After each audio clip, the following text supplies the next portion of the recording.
Good morning, sir.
மூஞ்ச காட்டேங்க.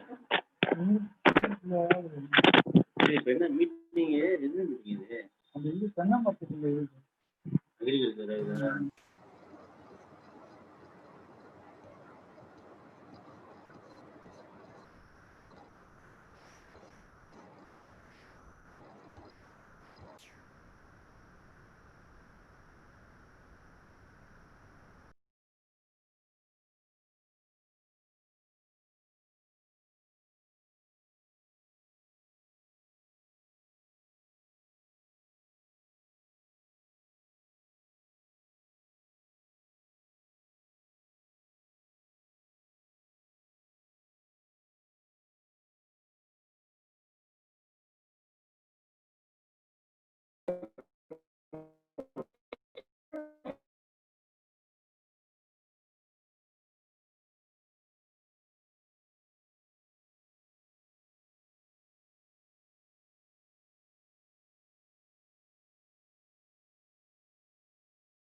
ജസീമ, ജസീം,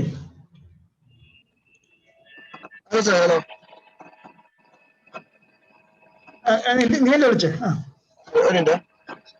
ശരി ശരി. ഹലോ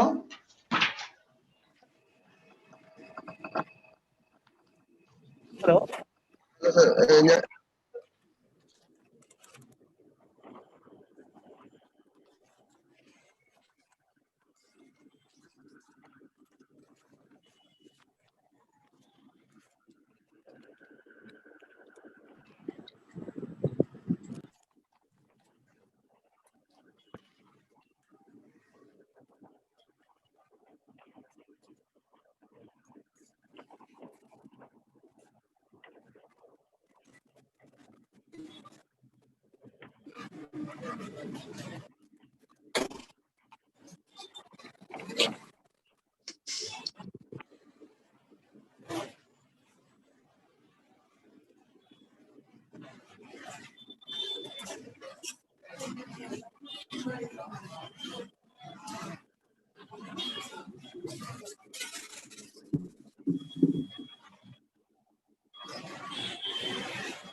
ഈ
Hey.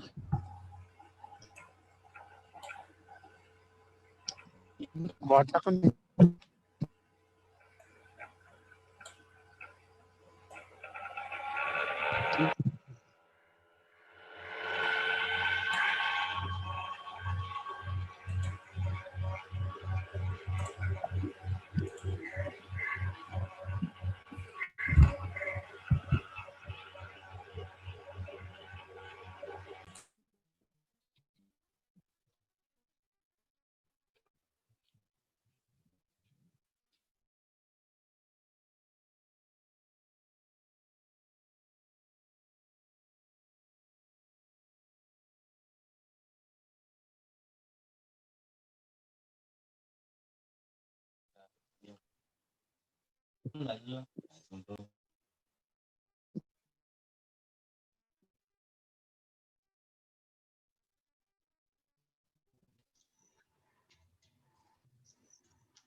Welcome, friends.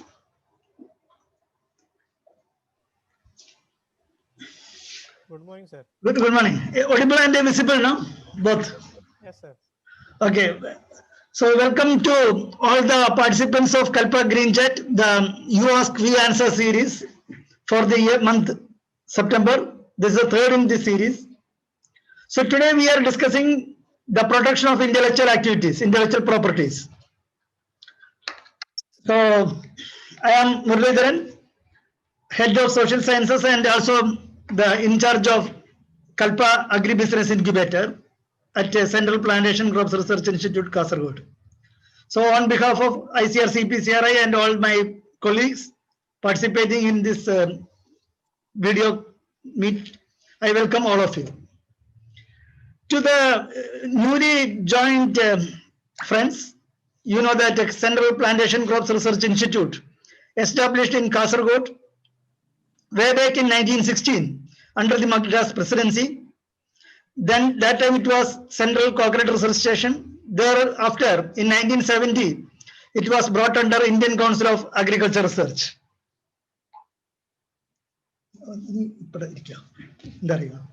പിന്നെ വല്ല ഇതൊന്ന് ശ്രദ്ധിക്കണം. പുതിയ അഡ്മിഷൻ ഉണ്ടെങ്കിൽ ആഡ് ചെയ്യണമെങ്കിൽ ഒന്ന് ആഡ് ചെയ്താലും മതി. ഇദ്ദേഹം മറ്റേ ഇങ്ങനെ മാനേജ് ചെയ്യും. Then in 1970 it was brought under Indian Council of Agriculture Research. Now at present it has 3 mandate crops: coconut, arecanut and cocoa. It has 2 regional stations at Kayangalam and Vittal. Then there are 3 research centers: Kaikuchi in Assam, Mohitnagar in West Bengal and Kidu in Karnataka.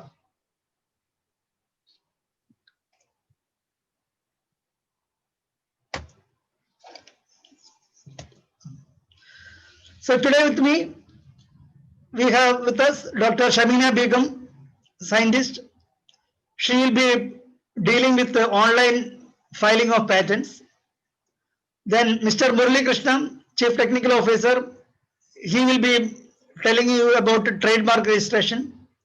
Then Mr. Harish Nair, our Chief Administrative Officer, I should say Advocate Harish Nair. So from this you understand that he will be talking more on the legal point of view. Then we have with us Dr. V. Niral, Principal Scientist and Breeder. She will be briefly telling you about her experience with the variety registration. So these are our activities today. Thereafter we will have a discussion. I hope all the speakers will confine it to 10 to 15 minutes only, so that we will be finishing by 10:40, around 11:30. Hello. Hello, Sarvucha.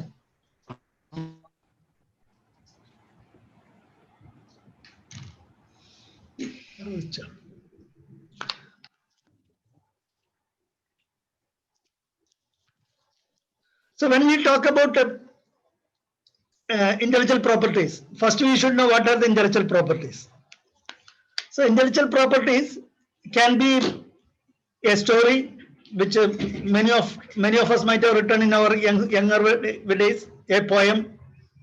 If it is worth to keep your identity and keep it with you, possessing the creation which you made, we have to protect it. So anything which we create from our ourselves, that is intellectual property. Sir, yeah, sir, ipo mute cheyandi, then I will co-share you. Yeah, sir, കേൾക്കുന്നുണ്ടല്ലോ? ഇപ്പൊ കേൾക്കുന്നു അല്ല sir, join by computer audio.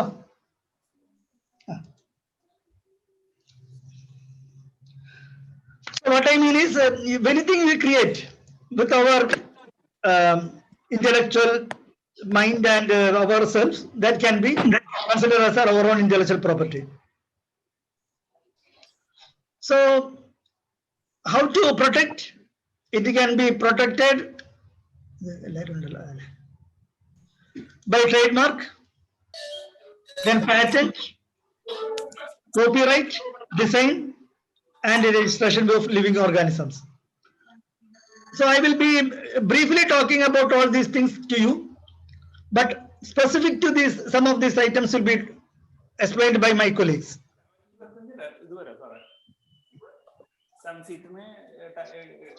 So all are requested to mute your systems. Please mute your systems.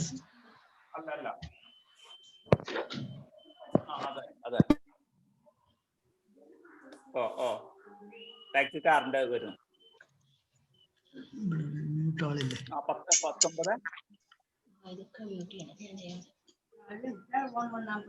19. Hello, കേൾക്കുന്നുണ്ടാവില്ലേ? നമ്മളത് മ്യൂട്ടല്ലല്ലോ, just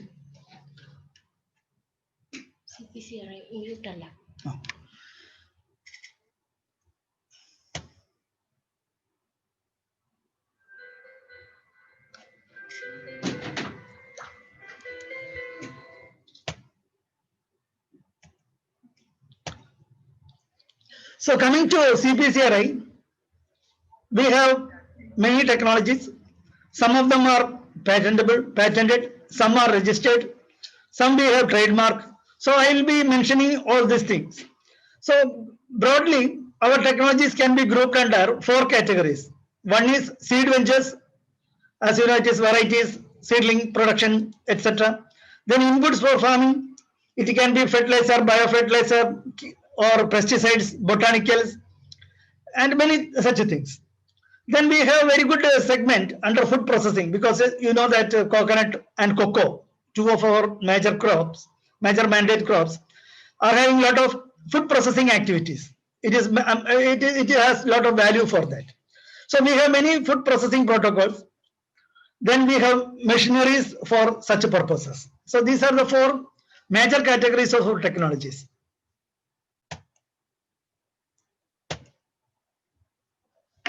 Now let me come to my major presentation, that is IP aspects.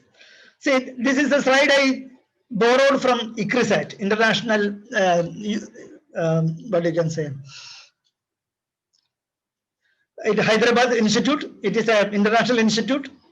Then, what are the major mistakes we commit?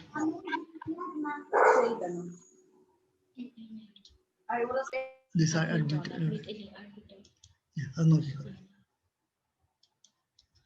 So, what are the mistakes we do? One is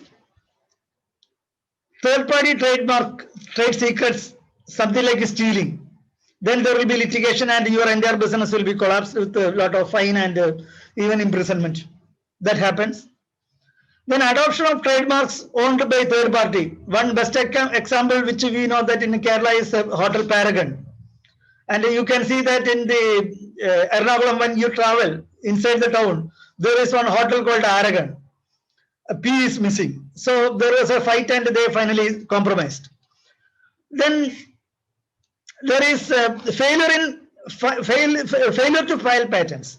Sometimes the intender or the inventor may think that it is not worth, but later on somebody may use it for commercial purpose, and then he has no say. Then do it yourself. We also had this experience in 2008-9 onwards, when ICR was insisting to file patents. We started ourselves, and it took 5, 6, 7 years to get anything, to say rejection or acceptance. So prolonging this process will lose the value of the invention. So there are people, just like we have advocates, there are attorneys that he will be telling, or Harish Nahar will be telling. So such a people you can approach and properly document your patent application.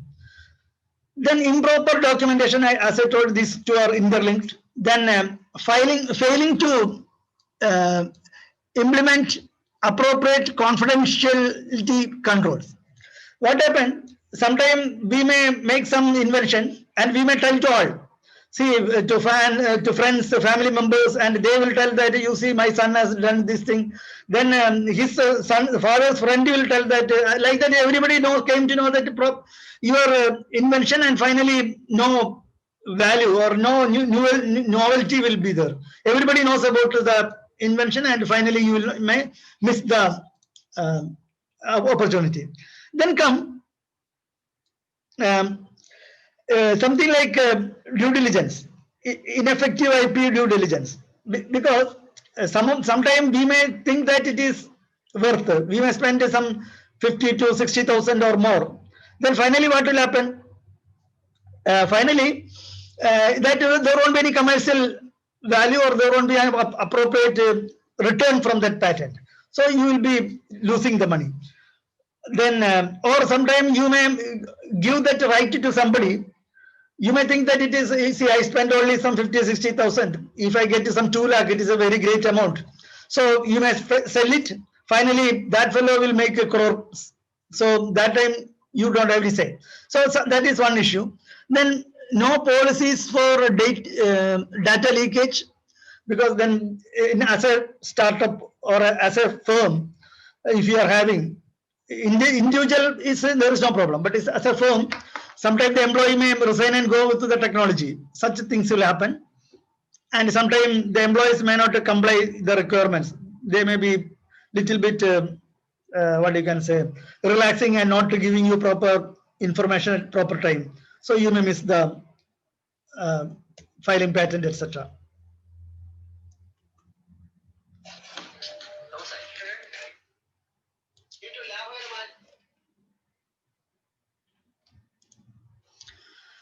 So how do you get a patent? I will not spell more.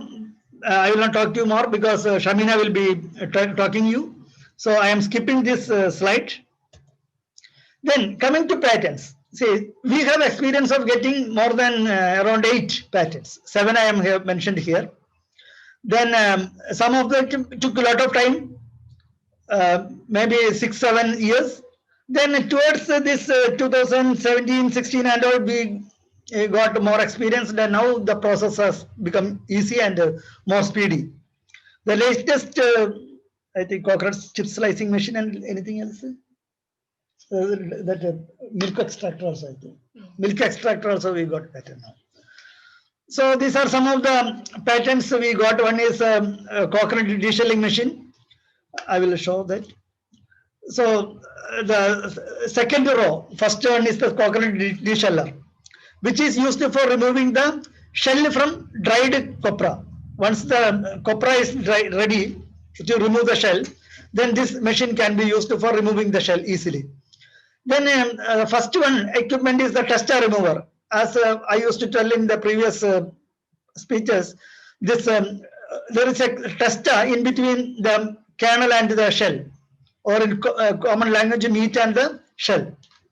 So that brown thin cover, you have to peel it off. So there is a very easy machine for that. That is testa removing machine. Then for making the coconut chips, we have to make a very thin slices. We have the coconut slicer. Then copra drying, say 500 nuts or 1000 nuts. We have the shell-fired copra dryer. So these are the things which we got the patents. Then come to coconut puncher cutter. That is, you know that tender nut market, they will be using a big knife, and you may get frightened by the way they use the knife. But very easily and a very sophisticated manner, you can do it with this punch and cutter. Then we have telescopic sprayer for spraying to bigger height. But now we have better solutions. We have tractor mounted sprayer. So that is not an issue nowadays. Now previously it was an issue. Now we have developed more sophisticated sprayers, tractor mounted air blast sprayer, which can go up to 40-meter height. So that is the capacity we have now. Then coming to trademark, again, that is also very important. As I was mentioning, some of the trademarks, you can see that how value it has. Next, we do have some trademarks. First is Kalpa. So I was mentioning this is Kalpa Agribusiness Incubator and Kalpa Green Chat. This Kalpa is our trademark, registered trademark. Our logo is trademark. Kalpa Rasa is another trademark. Coco Probio is another trademark. Then the Kera Probio, there is another trademark. Like that it goes. Then coming to Kalpa Rasa. So why it is trademark? It is registered now. I should write a Kalpa Rasa R only, not TM. It is already a registered trademark. So Kalpa Rasa is nothing but Nira. But then why we should distinguish it from Nira? Because Nira will always have some percentage alcohol. Even if you go for traditional method, or if you go for adding some chemicals, then there will be some chemical component inside it. There will be some alcoholic fermentation might have taken place. But whereas when our technology, if you use, it is only a cocoa chiller, sap chiller. So in that, you will get absolutely very nice Nira, that is inflorescence sap, without any fermentation, 0% alcohol. So to distinguish it from Nira and Toddy, we thought to make it as a new name, that is Kalpa Rasa, which is now registered. Then from Kalpa Rasa, you can make palm sugar, etc. Then dark chocolate you can make with cocoa. Then this Kalpa cocoa, what is it? Drinking chocolate. Just like Boost Standard, you can have very good drinking chocolate you can make, adding this Kalpa, sorry, this palm sugar. Then when you use it with ice cream items, for example, many ice creams, there again the intellectual property fight is going on, because ice cream is only designated for milk, protein, and sugar materials, ingredients, not that palm oil or any other vegetable oil and etc. So if our local ice creams, I'm not criticizing anybody, but we generally make 5 rupees, 10 rupees ice cream with this kind of material only. Any consumer, little bit thinking can understand that if you want to use good milk, good sugar, etc., naturally the cost will be high.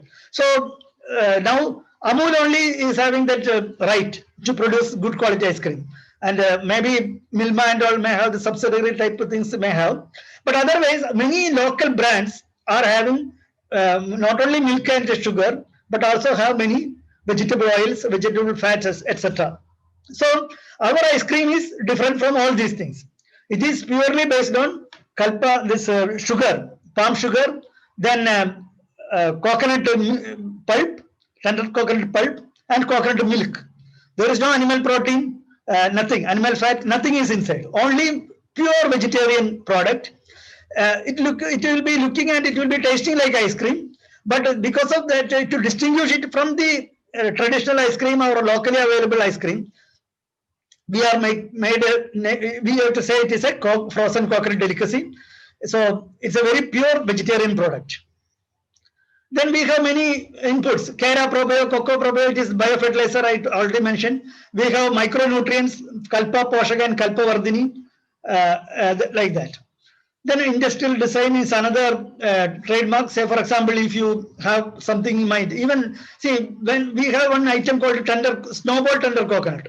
So snowball tender coconut with an orchid flower, if I want to keep it as an industrial design for me, I can use it, so that only those who are having the right to use that can supply like that. That is, you supply the snowball tender coconut.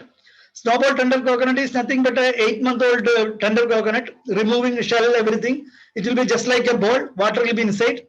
One can just put a straw and take the water and eat the kernel. It's a soft kernel. That is that snowball tender coconut. So if I want to serve it with a design, a particular bowl, even it can be coconut shell itself with a orchid flower.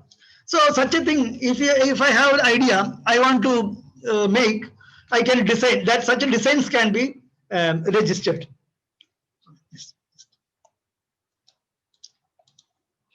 So coming to another aspect is variety registration, living organisms. It can be variety, biofertilizer, for example, a living organism, bacteria and all those things, fungus, trichoderma, for example, is a fungus.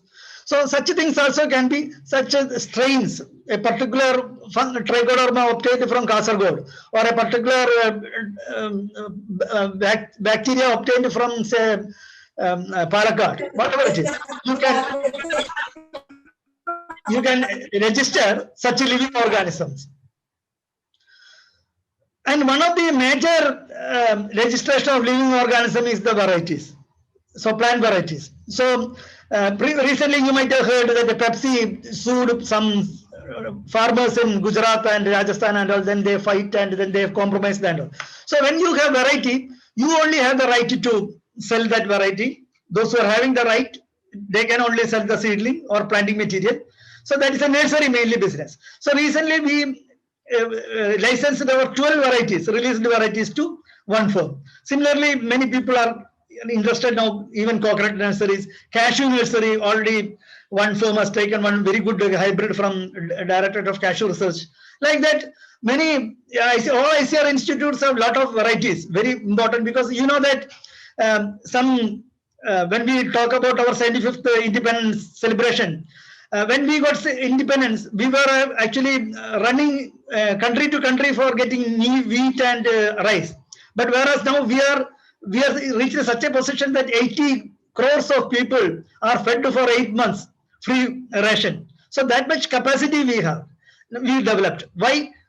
There are a lot of infrastructure activities, because we have got on everything, then only you can keep it. But otherwise, our farmers and the scientists together, they brought this much production. every crop, you can say that 4, 5, 6 times more production with the same minimum inputs. So the inputs are not changing. If you are changing the inputs and getting more, it's different. But with the same kind of inputs, we are able to produce more and more food grains and horticulture crops. So that is the very important business venture one can think of in the nursery with the ICR institutes. Then we have many, as I was mentioning, and the government also have the micro food processing as a priority area. Our all technologies are for micro level people, micro level enterprises, whether it is virgin coconut oil or coconut chips like that. So I am not going to details about these products now, but I only mentioned that I want to mention from intellectual property, these are not patented or these are not registered. See, our VCO technology is not registered. Our chips technology is not registered. But we are confident because we have our knowledge and nobody is there to compete with us with the same cost. For example, there are some firms giving our VCO technology with 3 lakhs, 4 lakhs commission. Some people have purchased it, but whereas we are giving it only 40,000, and throughout their beginning, when they start the business, our support will be there. So such a institutional support, such a technology support, but such a low cost. So we are not worried about patenting this technology or registering this technology. Otherwise itself we have protected our intellectual property because we are confident that nobody can make use it in for their commercial purpose. And as an institute, public funded institute, our priority is to give technologies to people with affordable cost or minimum cost and see that the India is progressing with the new technologies. Next. So this is coconut chips. Then next, we have snowball tender coconut I was mentioning.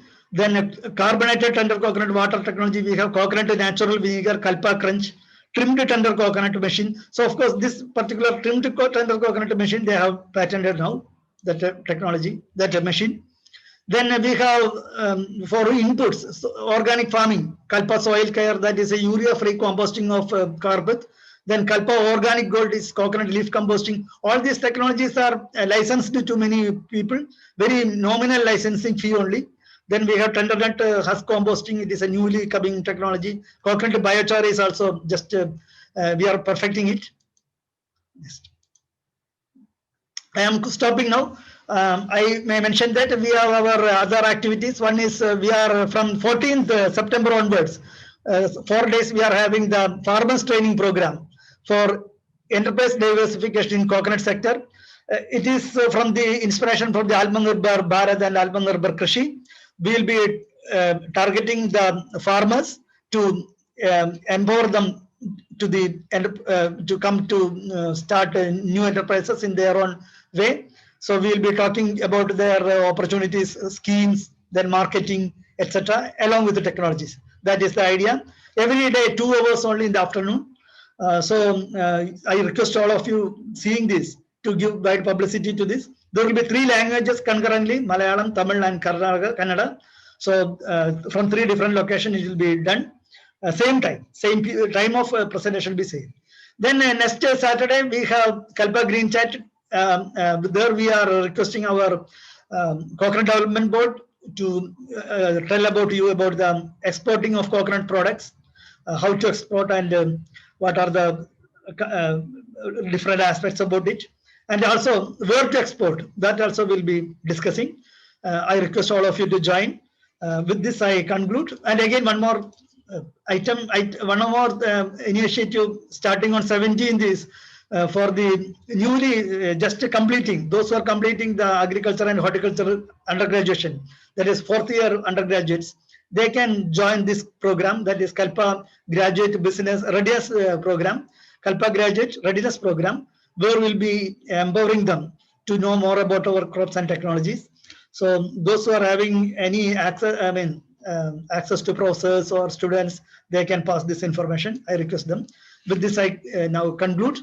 Now I will be talking to I'm requesting my friend Shamina to tell about how to file the patents. Thank you.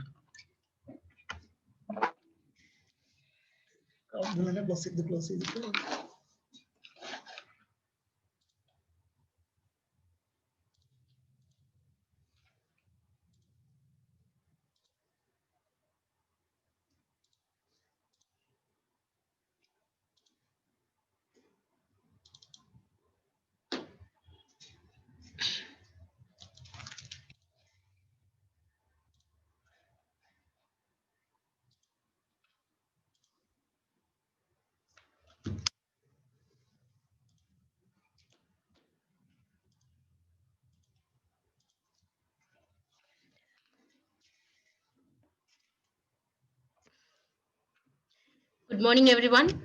I hope you can hear my voice.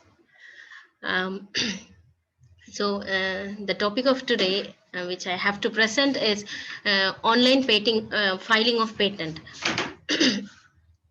This is, I think, more like an experience sharing, because recently we have tried for applying for a patent.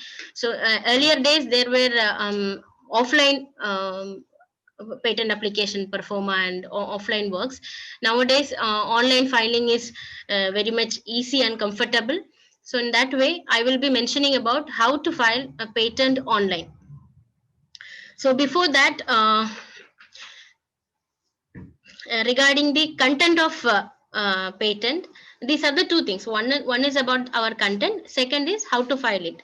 So just I'll go through some of the introduction part which I have prepared, and already sir has mentioned some.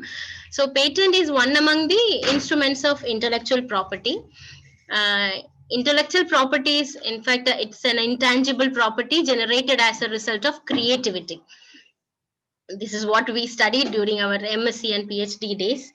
Uh, so patent is one among the IP. So general property versus intellectual property. It is actually a negative right that deprives others the freedom to use or improve, etc. It's a monopolistic right, entirely market driven. The Patent Act, it came in 2005 and 2006. There exist the rules of patent. It is for a limited period. It actually examines the novelty and non-obviousness and utility. So it is for a limited period, almost for 20 years, and after that it will be goes to the public domain. So so come to the patent performer. So you have one idea. Suppose we have a technology or a process technology for the production of coconut milk powder using format drying. Suppose I'm giving an example because I know the way I did. So that way I will explain. So you have to make a content. Just I'll go through the preparation. So there are a few forms: form 1, form 2, and while applying we have to submit form 9 and form 18. These are the forms which are required to file at the initial stage.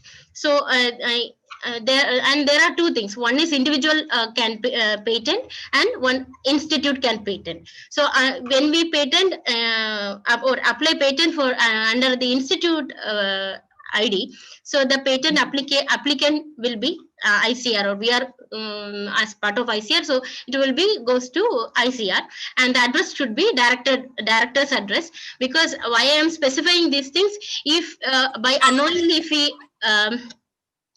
if we add our name or any other address, to change the address it will take another additional cost, because this form 1 has some money. So if we change that, if you want to change the inventor's name or applicant name, it will take additional 1,600 rupees per our mistake. So it is very important to see small things. So inventor's name, so list of inventors, so that can be filled. Then there are the set of rules are there. Applicant, there are types of application: conventional, ordinary. Generally we can file in ordinary application. Then you can if your research is part way or it is not completed, so you can file for the the part of the application, not the complete application. So that also option is there. So you should not wait till end of your result. So the declarations will be there. PPT is not visible now. Huh? PPT is not visible. One second. No, Entire screen will be shared, no sir? the screen is. No, what is the problem? You are not able to read, or is it not at all visible? So we can see only the Word document only the. Word document. It is Yeah, it is just I'm showing the Word document. I'll come to the presentation. Okay. You can see the word no. Screen you are seeing, no? Only the green color. Yeah. No content. No other content. Document. Okay, it's not. What about Just presentation? we'll go to the 1 second. Presentation. Whether this is okay? Presentation is key. Yeah. Now it is. Now you can see. Yeah. Okay, fine. So, before I was telling about the content. So one you have to make the form one. Then separately you have to make your abstract of the that invention. Then inventors list, complete specification. Then the description of entire your innovation. Then there are some set of claims. That is the most important part. Generally, claim should not be more than 10. If it is more than 10, then additional cost will be there. So these are the performer. So first you have to see the form and make your invention in a well-written manner.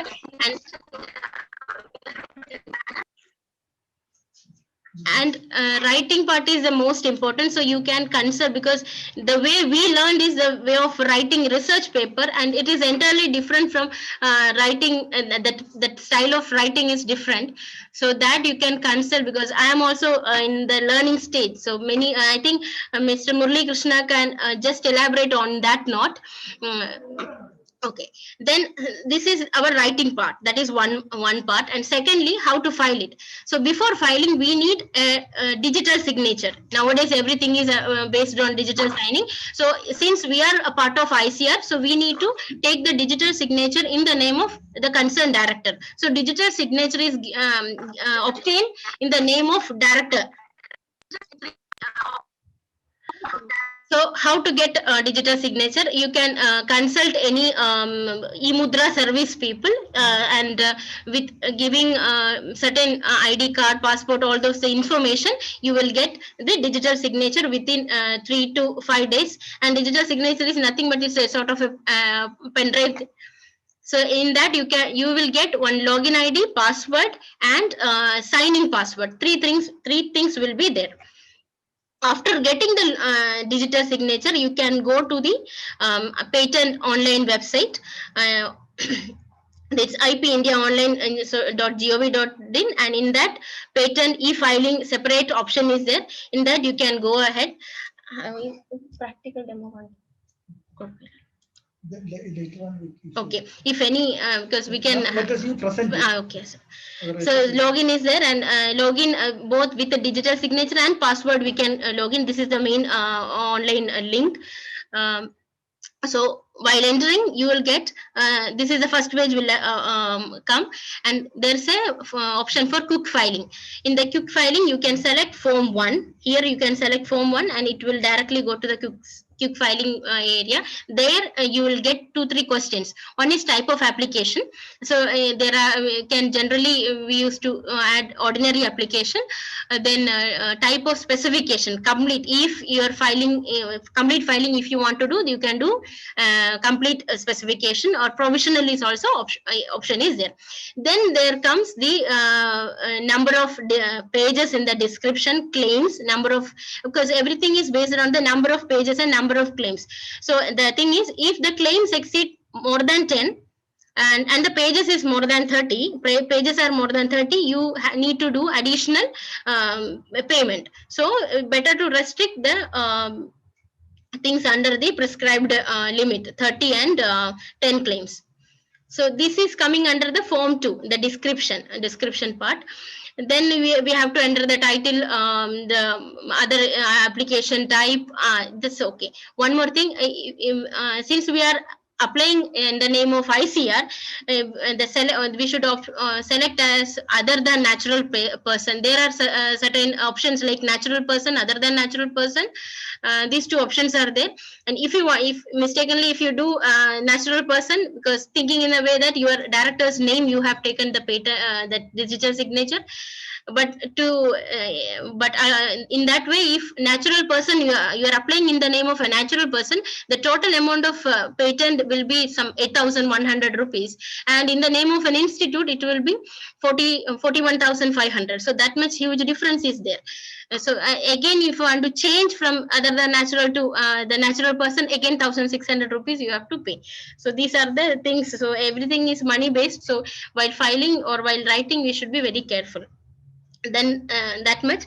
Then form 9 is actually for the EC, means consider EC examination form, and form 18 is for publication. Suppose we file the patent, and within a few days it will be published in their website, so any other person or any agency can view our filing. So this is the page regarding the quick filing page, type of application, specification. Here everything we should be filled.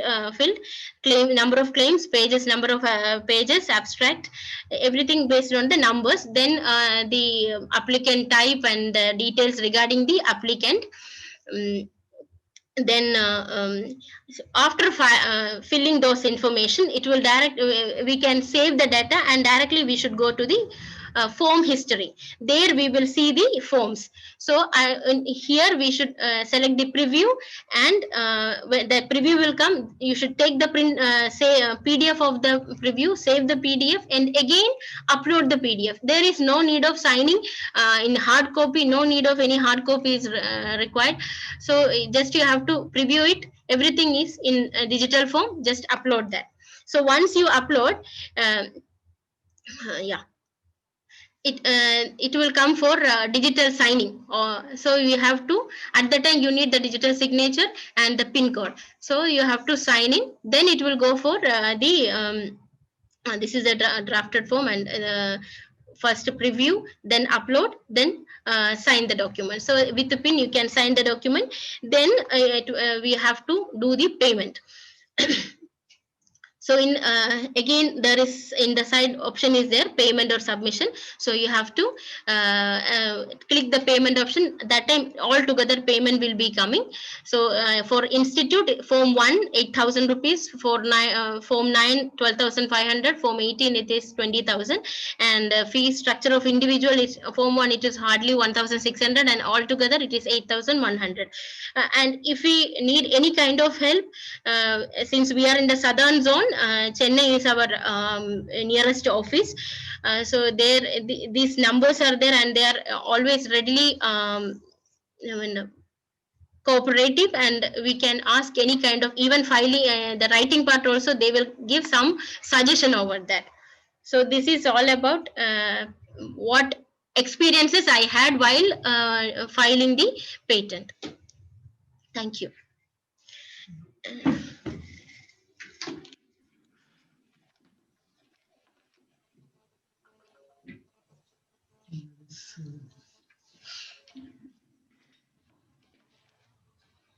ഇതിനൊരു ഇതുവാണല്ലേ, ശരിക്കും വരുന്നില്ല.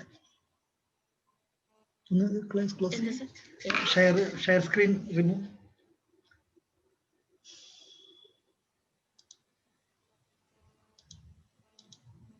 Stop.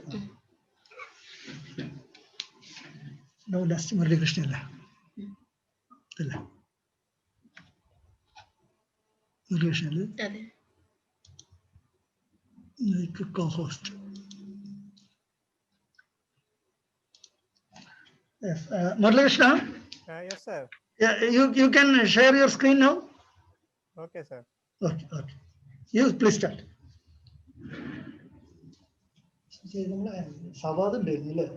Sir, whether my screen is visible? Yeah, screen is seen. Okay, sir. Thank you very much. So we are into the trademark Hello. session now. Yeah. Hello. Yes, sir. Can you hear me? Yes.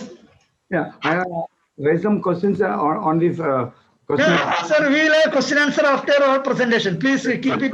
Yeah. Thank you. Yeah, please. Yeah, Muralikrishna, please go ahead. Yes, sir. Thank you, sir. So we have already seen the patent technology registration and the procedure involved. Actually, trademark is actually really related to the business identity.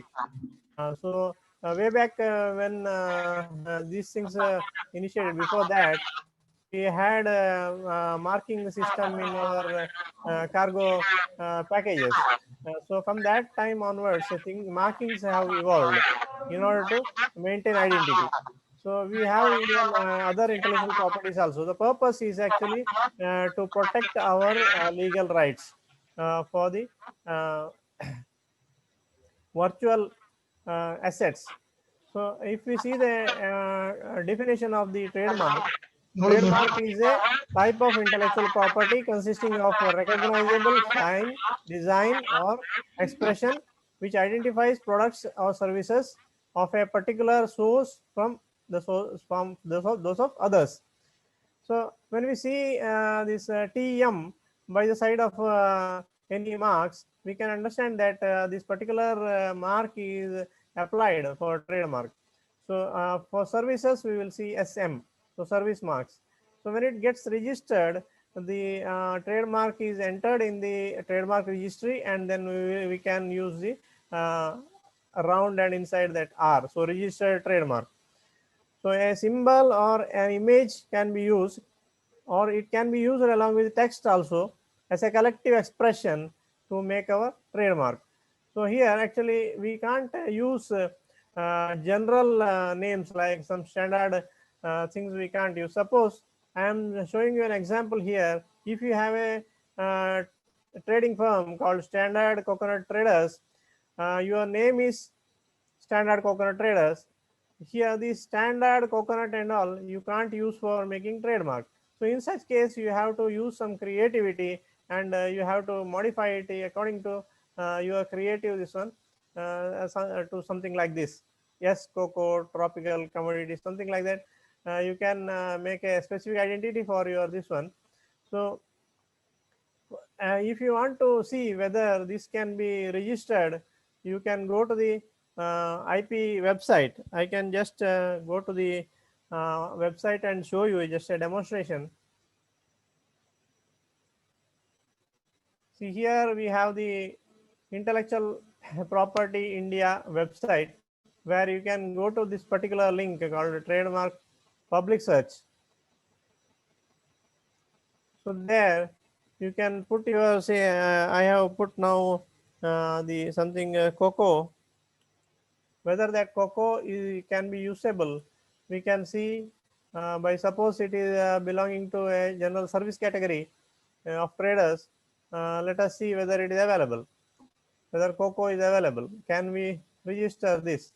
When we see we have something already registered, which is say coconut clinic, cocoon, cocoon or something like that. We can see who is the owner of this. So cocoa is already registered. You see it has already gone for cocoa collection resort hotels. So this particular cocoa alone I can't. So by searching like this, we can verify whether this particular type of logo or a creation can be used for registering the trademark. So let me come to my PowerPoint. Yeah. So this is how we have to verify before going to register. So the trademark is always assigned as per the different classes. So if our product, suppose it is falling under some category, there are around 45 different classes. As far as products are concerned, there are 34 classes, and as far as services are concerned, there are 11 classes. So altogether there are 45 classes of trademarks associated with the products or services. So here I have just listed some things for reference. Say class 5 for pharmaceutical, or say some oil and medicinal properties. Then class 7 for machines or agricultural machinery. Class 29 for meat, fish, or say fat, edible fat products, like that. Then class 30 for coffee, beverages, non this one. Then class 31 for agricultural, horticultural products. Class 34 for non-alcoholic beverages. So like that the list goes on. So what we have to have is to first we have to search for the availability. Then we have to know for which class our actually trademark belongs to, and then describe our trademark as per the category. Then we have a description, and we also have to have an 8 by 8 inch representation, a drawing, which we have to have, which actually should be properly drawn with the dimensions, how much width, how much height, and what is the proportion, and what will be the font if it is having any text. So like that, these things we have to define very well before going in for registration. Then let us see the process. Once we have say our trademark with us, then we will file an application either online or by sending our application in TM1, that is trademark one form is there. In that form we have to feed our details about the details of ownership, the personal identity, all these things we have to disclose over here, and we have to feed the description, and then we can file. If we are sending along with the DD, we can send to Chennai, Mumbai, Kolkata, or New Delhi, or otherwise we can file online. Or if we file online, it goes to Mumbai. So the applications will be then it will be verified, it will be subjected to the public notice, like it will be published in trademark journal, and then if there is no objection, we will be getting the trademark granted. But all these procedures will take some time, say about 1 year to 1.5 years. So until then we can use the trademark with our product, but we have to only tell that it is applied for trademark, that is TM we can put on the corner. So like that, then once it is registered in the trademark registry, it is valid for 20 years, but after 10 years we have to renew every year. And so online renewal also is possible. So these are about the fees. If it is an individual, we have to give a fees of 5,000 for application. If it is online, we have 10% discount, so 4,500 we have to pay. If it is a company, we have to pay double the amount, actually 10,000 rupees we have to pay from the company. Here also the 10% discount is applicable. And if we suppose, now I have told you that there are 45 different classes. So suppose if our product is belonging to more than one class, say suppose we have beverages also, we have medicinal things also, and we have some services also. See, suppose if we have 3-4 categories of services and products in your firm, then in that case your trademark can be applied for all these things. But only thing is that you have to pay additional 3,500 rupees for each class. So the total amount will increase. Same trademark you can use for all these things. So other than that, let me tell you, in today's digital era, there are a lot of other things also are very important as far as the trade is concerned. So here you watch the successful leaders, how they are doing. So just borrowing their ideas, not copying, we can learn from them and we can do our business. So for this, we have to have a very good brand name for our business, and then we have to have a good business plan. Then we also need to have our own website or a blog with the content which is copyrighted. So some description we can give over there, mentioning our products and benefits, all these things as in the form of a popular website article. So these are the essential things nowadays. It is required online. By giving all these things, we will be giving more value to our business, because today the business is globalized, and world over clients will be coming through the websites. So why I am telling all these things is because these are all interconnected. Say your brand name, your trademark, your website, all these things, if you use the same name, then it will be very highly beneficial for you. You can maintain your brand identity and develop as a brand. So it's very important. Branding is very important in this digital era. So digital marketing aspects also you can learn, and what you have, you can use these trademarks, brand names, and your identity to use to give more publicity through social media, marketing also.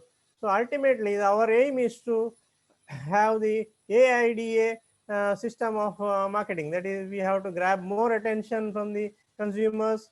We have to develop interest in them, and we have to create a desire to buy the product with particular trademark or brand, and ultimately a buying action should take place.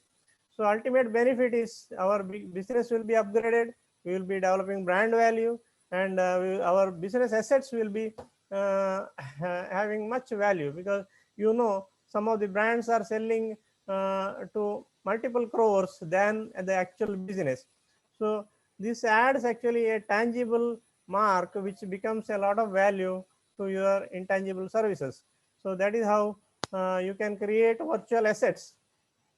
And say, suppose if you want to get help for getting the trademark, I have copied some of the addresses from the the trademark website. Even you can get the detailed list there if you go to the trademark website of the Government of India. So these are some of the agents who are helping to get the trademark registered. So as Dr. Muralidharan sir was telling earlier, instead of burning our hands by going ourselves and filing our trademark application online ourselves, we can approach these people and get it done efficiently. So even if the litigation part comes, they will help us very much. So these are some of the things which I wanted to share with you people. And trademark is very important as far as business is concerned.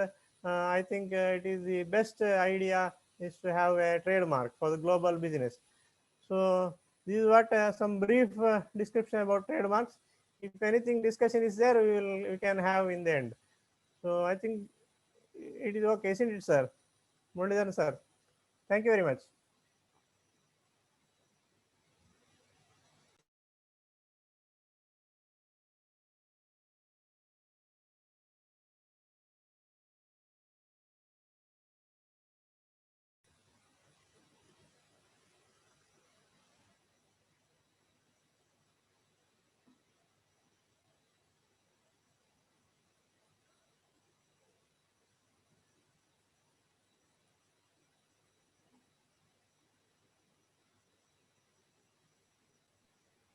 Unable to hear anything.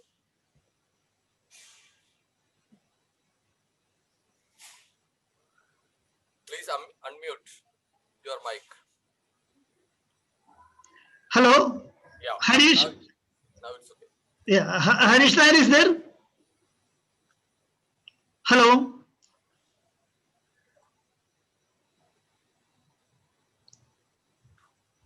Just I think he is not there. let me see 1 second.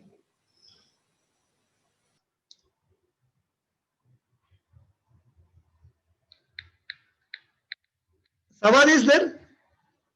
Hello, Kerala Startup Mission. Yeah, sir. Yeah, I'll be. Yeah, then you can start. Whether you want screen sharing or you without. Without screen sharing, So I you, just share some information. yeah, please. Especially reimbursement of patent amount and that you can. Please. Okay, fine. Thank you. Thank you. Okay. So once again, no, before I had to introduce, because when we started, Mr. Sawad was not there. Sawad is the business coordinator, Kerala Startup Mission, and as you know that Kalpa Green Chat is a joint venture of CBCRI Agribusiness Incubator and Kerala Startup Mission. So I request Mr. Sawad Said Sawad to appraise you about the incentives given by Kerala Startup Mission for filing patents, especially by the startups. And we have also another scheme by MSME. There, the individuals also can get them patent, some part of their patent application fee back to them. So these are the two incentives or subsidies you can avail for this filing patents. Okay. Please, Sawad, please. Yeah. Hi all. Sorry for late joining. Am I audible? Yes. Yes. Yes. Okay. Yeah, you can. Yes. Yes. Okay. So we have, I am from Kerala Startup Mission. I'm looking after business development activities of Kerala Startup Mission in the North Malabar region, especially. As a all Startup Mission is a government nodal agency to support startups in the state or based out of Kerala. So I know, especially when CPCRI organize an event, we have participants from Pan India. So anyhow, as a government nodal agency, we are restricted to support ventures which are based out of Kerala. If any startups or any startups outside Kerala, they want to be part of Kerala Startup Mission, they need to take that GST registration from Kerala. Or their company should have at least 70% of the employees are from Kerala. We have certain regulations for that. Anyhow, coming to point, Kerala Startup Missions have two schemes for patent reimbursement. One is for those who are looking for patent in India. We have a scheme in which we will reimburse around up to 2 lakh for patent reimbursement. Our condition is, as Murli sir said, we are providing reimbursement only for startups to register to patent their technology. They need to have DIPP registration from Startup India and also the unique ID of Kerala Startup Mission. If they have a unique ID of Kerala Startup Mission and they have a technology which is to be patented, then we will provide up to 2 lakh to file patent in India. We can have a provision to give you interim payment. While you register for payment, you have to give the registration fee, patent attorney charge, all the things. We can reimburse up to 2 lakh for Indian patent. If you are looking for international patent, we can provide up to 10 lakh as reimbursement. This is the basic scheme we are providing regarding this patent. You can also avail if you cost around 6 lakh or 7 lakh, you can claim in between. You can claim interim payment from Kerala Startup Mission by raising the bill. If you are a student out of Kerala, then you can also claim for patent reimbursement. You need to have an IDC recommendation letter and college recommendation letter to get reimbursement of patent. This is the basic things we are providing in regarding this patent scheme. Since this is a question and answer session, I will be explaining more if you have any clarification regarding the scheme in between.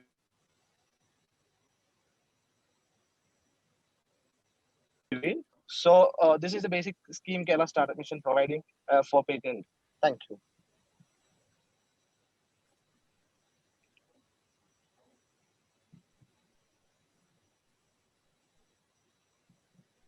Hello, Murli sir. Hearing you, over now? Yeah. This is the basic scheme we are providing. Yeah. So you will be continuing for some more time. That some questions. Yeah. So now we will have a next presentation by Dr. Neenal. Are you ready?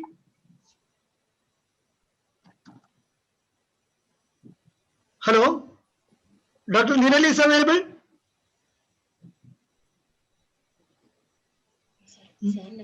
I think she got disconnected. She is there. Yeah. Neenal? Can you hear me? Yeah. Yeah, we can hear you, madam. So you want to share now the screen? Yeah, I will share the screen. Yeah, let me, 1 second.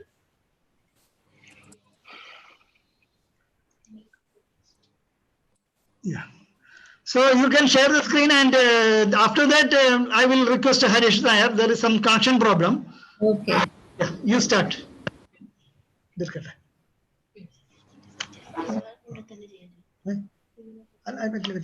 recording, I don't know. Niral, you can start. Yeah, 1 minute. Yeah, okay. Do that. Mute.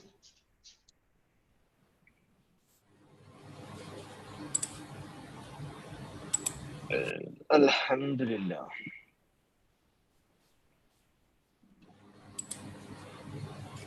Are you able to see the screen? Yes, ma'am. Yes, ma'am. Yes. Okay, thank you. A very good morning to everyone. Dr. Muralidharan, Head Agribusiness Incubation Center, Mr. Sawad of the Business Development Coordinator of the Kerala Startup Mission, panelists and dear participants, very good morning to all of you.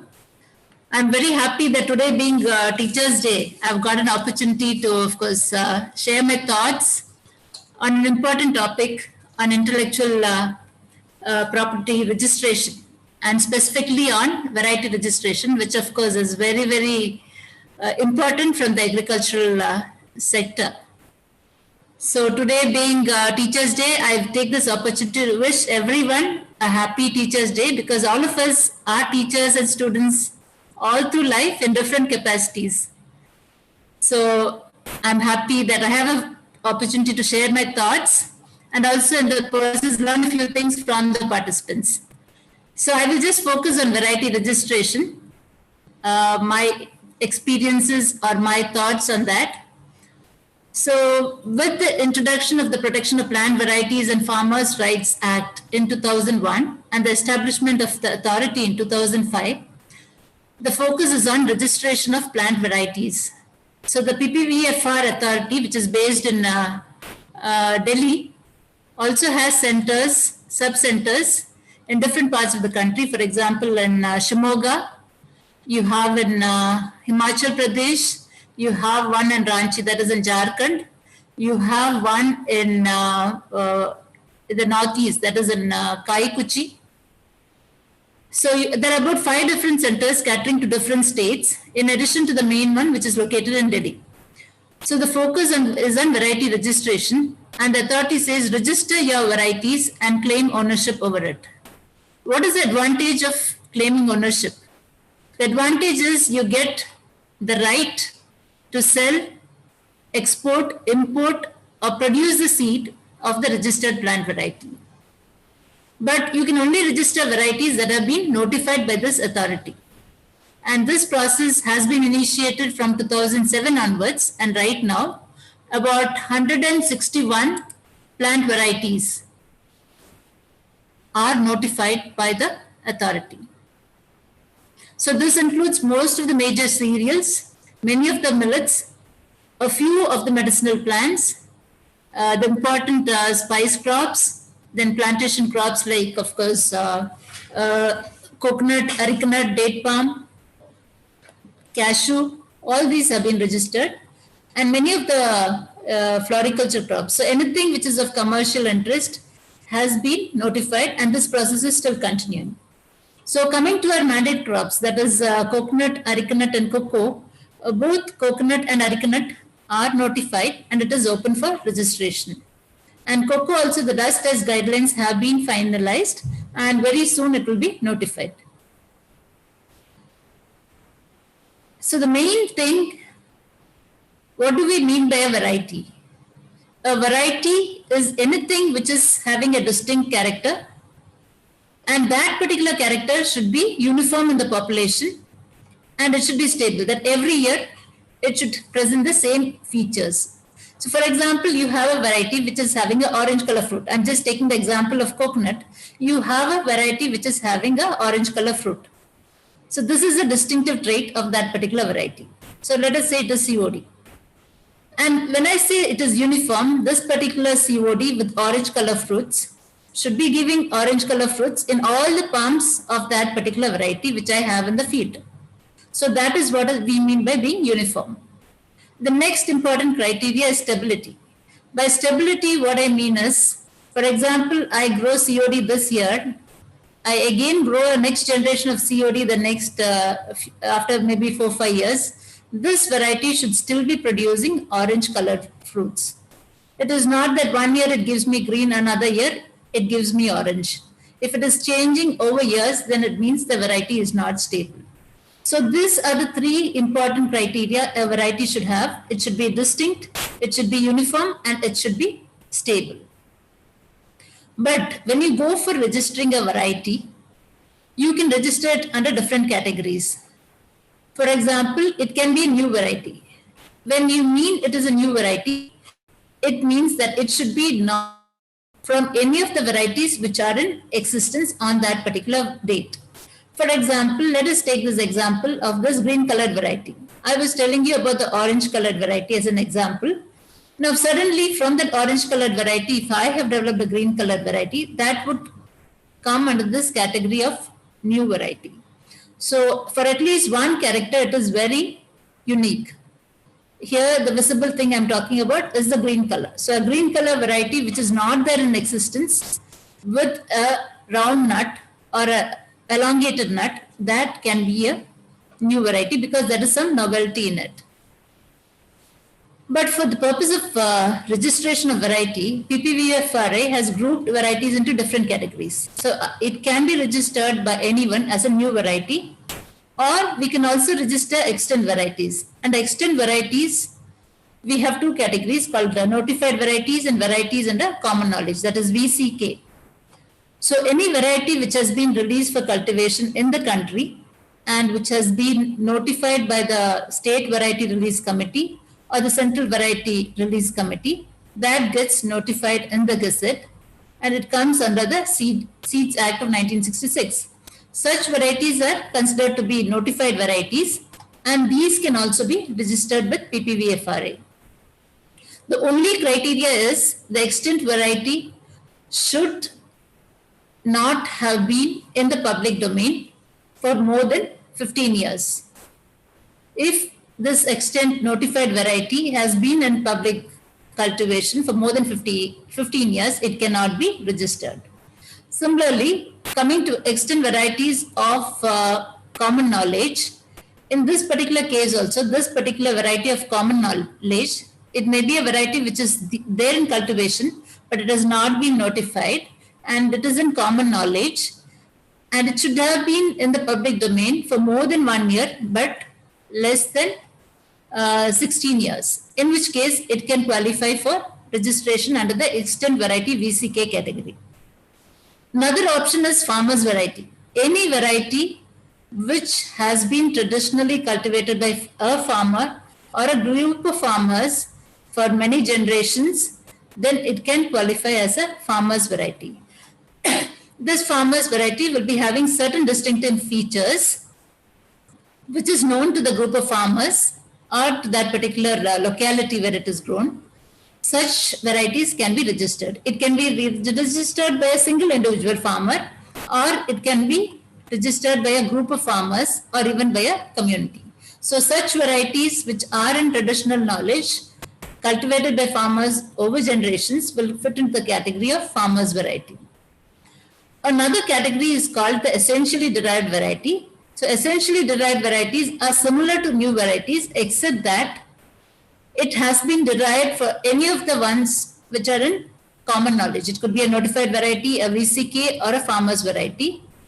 It very much resembles these varieties except for maybe 1 or 2 traits. So it basically means it is essentially derived from a known type. So that is why it is labeled as essentially derived varieties.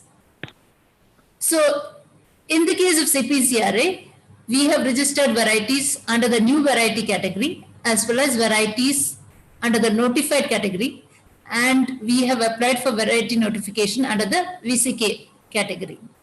Of course, we have got registration for 6 varieties which fall under the extant variety notified category, whereas the applications of varieties for the VCK category and new variety category are still under dust testing with PPVFRA. And generally a registration of a variety accepted by PPVFRA is given for 9 years in the case of trees and vines, whereas for other crops, that is field crops, it is initially given for 6 years. And ultimately it can be renewed for another 9 years, meaning that most varieties you will have this protection for 15 years from the date of registration. In the case of trees and vines, which includes our perennial palms also, you have registration protection for 18 years in 2 spells of 9 plus 9 years. But in the case of notified varieties which fall under the extant category, the maximum amount of protection that is given, whether it is perennials or annual crops, is 15 years from the date of notification. So in case a variety has been notified in 2000, but you're registering it only in 2007, still the variety protection will end in 2015. Though of course registration was done in 2008, the date is calculated from the date of notification of the variety by the government. So, but when we apply for variety registration, we will have to pay an application fee of about 200 rupees, and we have to fill up the application pro forma. The variety registration application pro forma is available in the PPVFRA website. Of course, it is a very simple application, but a lot of care has to be taken in trying to classify the type of variety and also the details about the person who is submitting the proposal. So regarding the variety, as I told you, it can be a new variety, extant variety which is notified under the Seed Act, or extant variety of common knowledge, or the farmer's variety. So in case of farmer's variety, there is no registration fee to be submitted, but in other categories of varieties, you need to give a registration fee along with the application. And the amount of registration fee that is to be paid varies with the category of the person or the breeder of the variety. In case it is an individual, then for example, new varieties, an individual would have to pay a registration fee of 7,000 for each of the variety he is registering. In case it's an institute, it's a research institute like CPCRA, then the application fee would be about 10,000 rupees. But in case it's a commercial firm or a seed company, then the application registration fee will be 50,000. So this varies with the category of variety and also the type of breeder. And again, what we see is when you give the pro forma for registering a variety, you have to specifically mention who is the breeder. The breeder can be an individual or the successor of the initial breeder, or it could be an institutional applicant or a farmer, a community of farmers or a group of farmers, or any of them. The institutional applicant or the farmer community can nominate someone for whom he or she can give the right as a breeder's nominee. So anyone can file a nomination. But when you fill the application, you have to clearly specify the details of the candidate variety. What is the type of variety? Whether it is a simple selection, or whether it's a hybrid variety, or whether it's a transgenic variety. So that has to be clearly spelled out. Then the classification of the variety, whether it's a new variety, an extant variety, notified variety, or farmer's variety, or an essential derived variety. That should be stated. And all technical information of the candidate variety should be provided, which includes the name and address of all the breeders involved in development of the variety, and details of any other applications that are being made, details about commercialization, when the variety has been commercialized. This is very important because a new variety should not have been commercialized for more than 1 year. Only then it will classify to be considered as a new variety, and new variety will get the maximum protection of 15 or 18 years from the date of registration. So that is why it is very important to give details about when the variety has been commercialized. You also need to give all the pedigree regarding how the material was developed. So you have to inform, in case it's a hybrid variety, which are the parental lines and the sources of the parental lines that have been used in developing that variety. In case any variety of common knowledge or any farmer's variety or any variety in the public domain has been used, or whether any exotic germplasm has been used, that also has to be mentioned. And in case of exotic germplasm, you also need to give the EC number, that is the accession number of that particular accession that has been used in developing this variety. And the important feature which you need to list is how distinctive this candidate variety is. It should be distinct from the known varieties for at least one of the traits. And this traits should be visible, and this distinctness should be based on which are the characters which have been listed under the dust descriptor traits for dust testing. So you can use only those characters to show the distinctness of any variety which you are planning to register. You also have to give details on how uniform or stable the candidate variety is. Because in case of self-pollinated crops, the material will be more uniform, so it will be maybe about 99% uniform. Whereas in the case of cross-pollinated crops, there's a possibility of some amount of heterogeneity. So maybe about 5 to 10% of heterogeneity or can be accommodated in the case of, but that has to be spelled out in the application. You also have to inform how this candidate variety can be maintained so that it gives true to type distinctive features over generations. So all the related information should be provided in the application form. In case it is a notified variety which has been submitted to the CVRC, that is the Central Variety Release Committee or the State Variety Release Committee, then you also need to submit the copy of the application which was submitted to that committee. So that will be an additional information that is given along with the application form. So much care has to be taken when you enter this information, because whatever is given will be the basis on which this particular material is tested when it undergoes dust testing.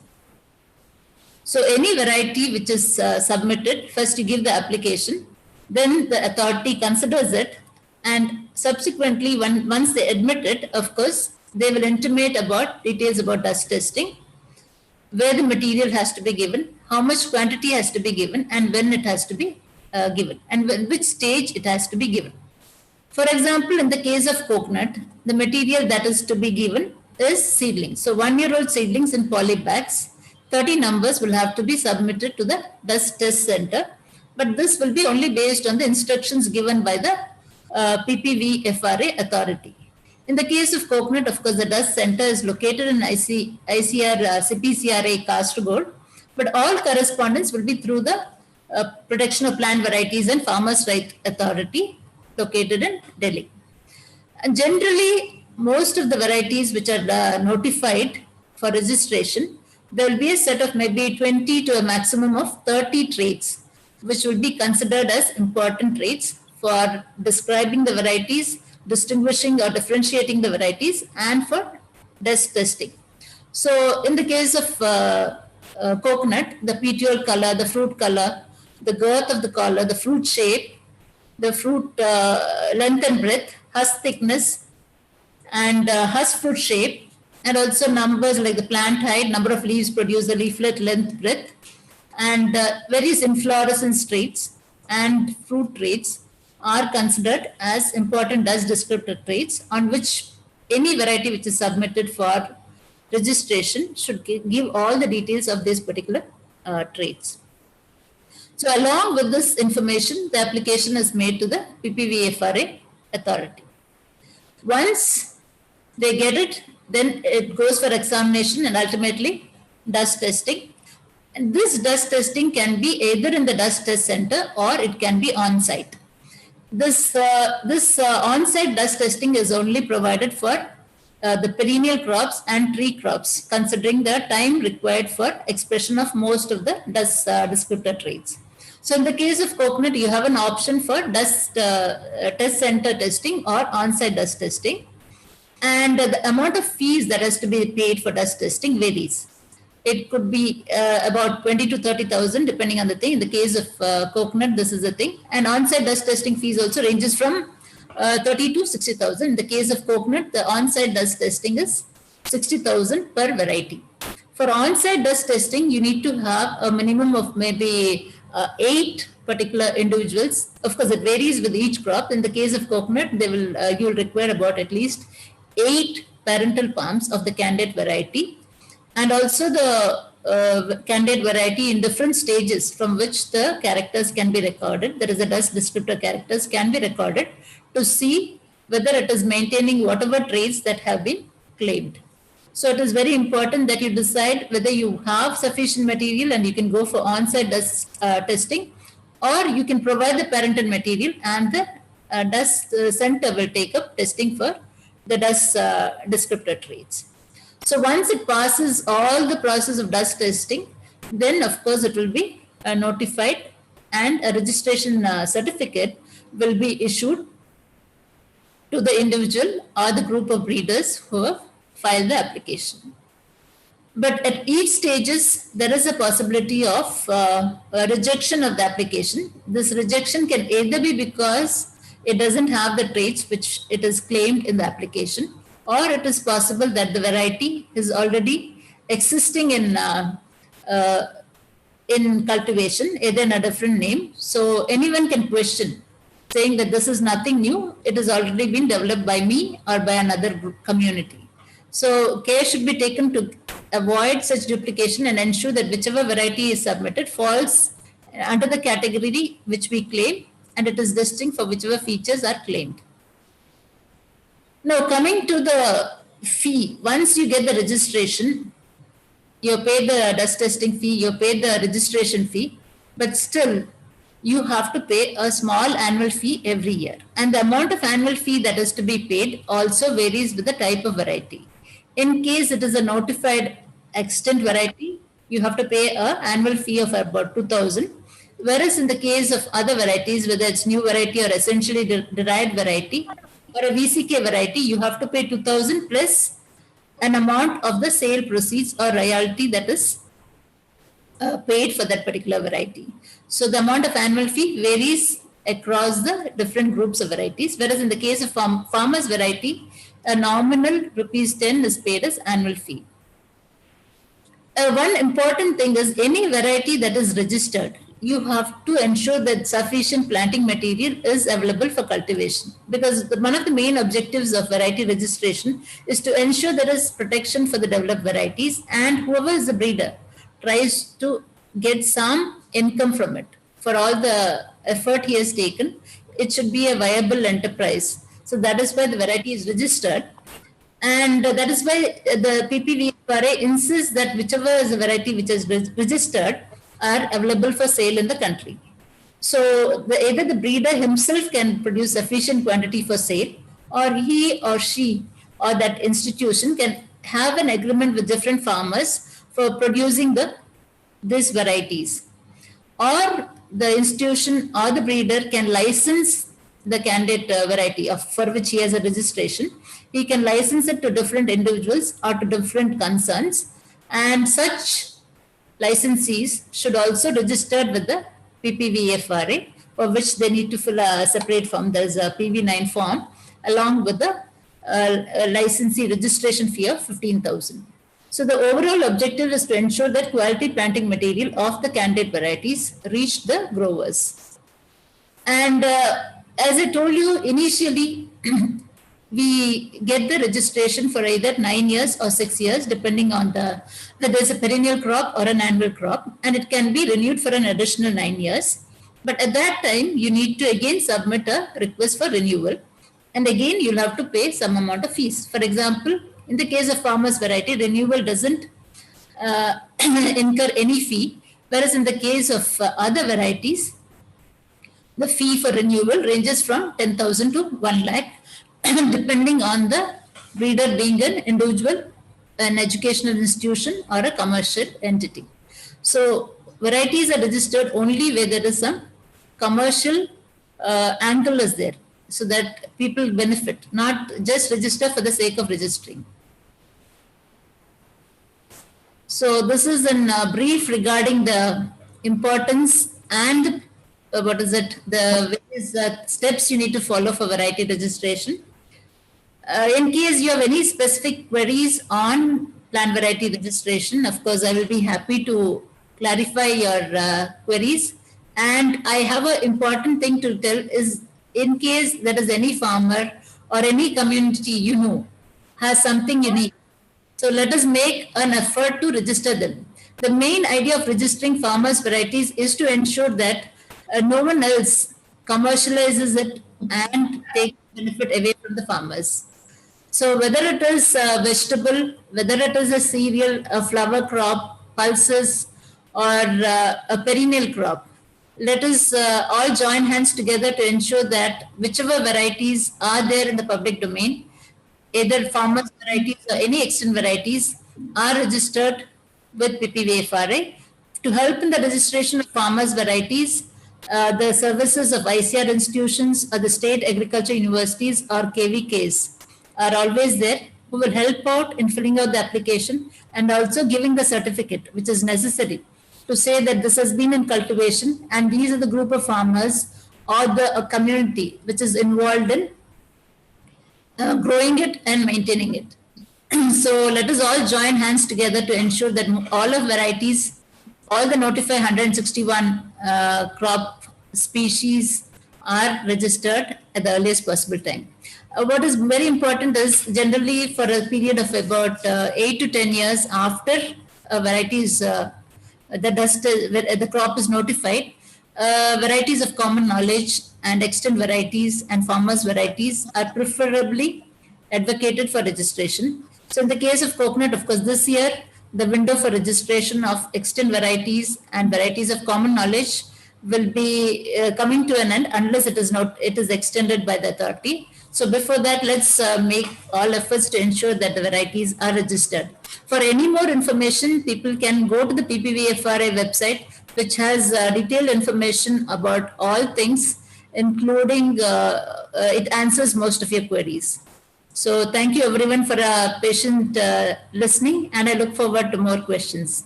Thank you. Friends, now we will end the presentations.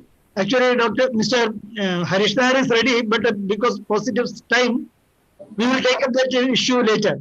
He'll be having a full-fledged presentation on legal aspects. Maybe after next Saturday we will plan. It will be notified soon. So now, as it is a chat, we have to discuss some of the issues with questions we have to answer. So I request all the participants to quickly ask their doubts and queries. And before that, I may mention that I too have one more slide, but I am not presenting now. That is regarding the reimbursement from MSME. So when you apply for a patent, up to 1 lakh you can get reimbursement in national patent. And if your patent application is filed in foreign nations, say for example USA or EU, etc., up to 5 lakh you are eligible for reimbursement. Similarly, 10,000 rupees are reimbursable for a trademark. Then another one point which we missed is the geographical indication. For example, you know that Kasaragod sarees are having the GI mark. Geographical indicators for Pochabali sarees, like that, many other things are there. So that aspect also that is also part of the intellectual property. For that also MSME is giving reimbursement. So we will be discussing it later, but now for the time being, let us confine it to the presentation made in this session. Thank you.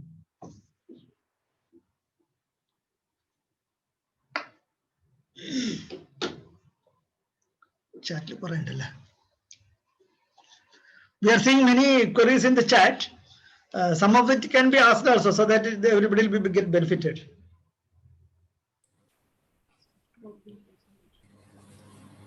Actually, there's a question by Venkat Reddy. He says it will be difficult for farmers to register a variety. So definitely, a group of farmers can approach any of the KVK in their locality or any state agricultural institution or research station or any crop-based ICR institute. For example, if it is coconut, arecanut or cocoa, you can approach a CPCRA, who will of course help out in filling the application and providing whatever technical support is required. Thank you. Then one more person has asked, what is the advantage of getting a variety registration? The advantage of registering a variety is you are the sole owner of that particular variety. So any registered variety can be produced only by the registered breeder or institution and his or her licensees. So other people do not have the right during the period of protection to produce that particular variety. So since you only have the right over it, you can of course commercialize it and earn some money from that.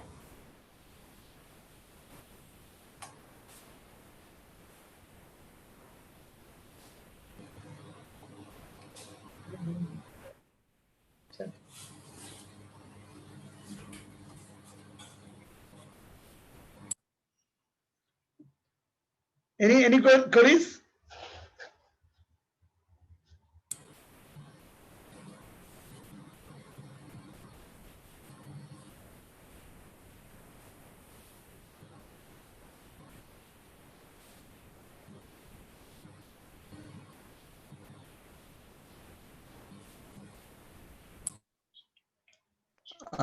Sir வணக்கம். நான் தமிழ்நாட்டு சேலம் டிஸ்ட்ரிக்ட்ல இருந்து பேசுறேன், சக்திவேல்ன்ட்டு. Sir பேசலாங்களா? பேசுறேன். Hello சொல்லுங்க. Sir, இந்த trade mark registration இது எல்லாமே வந்து நியூவா ப்ரொடக்ஷன் பண்ணக்கூடிய சீடுக்கு மட்டும்தானா, இல்ல இது வந்து ப்ரொடக்ஷன் பண்ணி ஃபுட்டா வந்து சேல்ஸ் பண்றதுக்கா? இது எல்லாம் எனக்கு கன்ஃபியூஸ் ஆயிருச்சு. சாரிங்க சார், அது கொஞ்சம் தெளிவு பண்ணுங்க sir.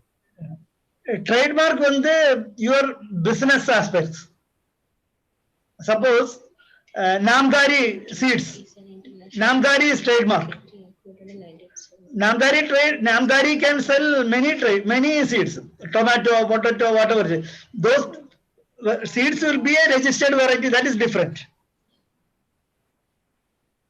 So this is mainly confined to a firm trademark generally. இது வந்து ஆக்சுவலி வெரைட்டினா நீங்க வந்து அது வந்து ட்ரேட்மார்க் பண்ண முடியாது. வெரைட்டினா வெரைட்டி ரெஜிஸ்ட்ரேஷன் பண்ணணும் வித் பீப்பிள். இன் கேஸ் நீங்க வந்து அது வந்து you selling it as a commercial product.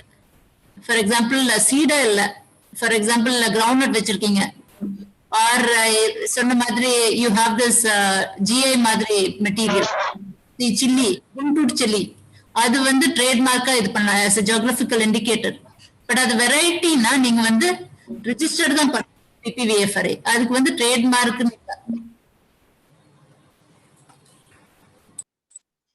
I think I can tell him in a better terms. Shaktivel sir. Yeah, Shaktivel, listening. Yeah. சொல்லுங்க சார். இப்ப நீங்க என்ன பிசினஸ் பண்ணிட்டு இருக்கும் போதும் அதுக்கு ஒரு பிராண்ட் நேம் இருக்கும்ல, உங்களோட பிசினஸ் நேம் இல்லையா, உங்களோட பிராண்ட் நேம் இருக்கும்ல. அது நீங்க மேனுஃபேக்சரிங் கார்மெண்ட்ஸ்னா அதுக்கு ஒரு நேம் இருக்கும், ப்ராடக்ட்ஸ் இருக்கும். அந்த மாதிரி என்ன இப்போ ஒரு ஷர்ட், லூயிஸ் பிலிப் ஷர்ட் இருக்கும். அந்த மாதிரி எல்லாத்துக்கும் ஒரு பிராண்ட் நேம் இருக்கும். அதுக்குதான் ட்ரேட்மார்க் ரெஜிஸ்ட்ரேஷன் நம்ம அப்ளை பண்றது. இப்ப நீங்க வந்து ஃபுட் ப்ராடக்ட்னா இந்த மாதிரி நெஸ்லே இருக்கும், புரியுது இல்ல? அதான் ட்ரேட்மார்க் அப்ளை பண்றது உங்களோட பிராண்ட் நேமுக்கு. உங்களுக்கு பிசினஸ் நேம் ஒன்னு இருக்கும், ஆனா வந்து பிராண்ட் நேம் இன்னொன்னு இருக்கும். கிளியரா?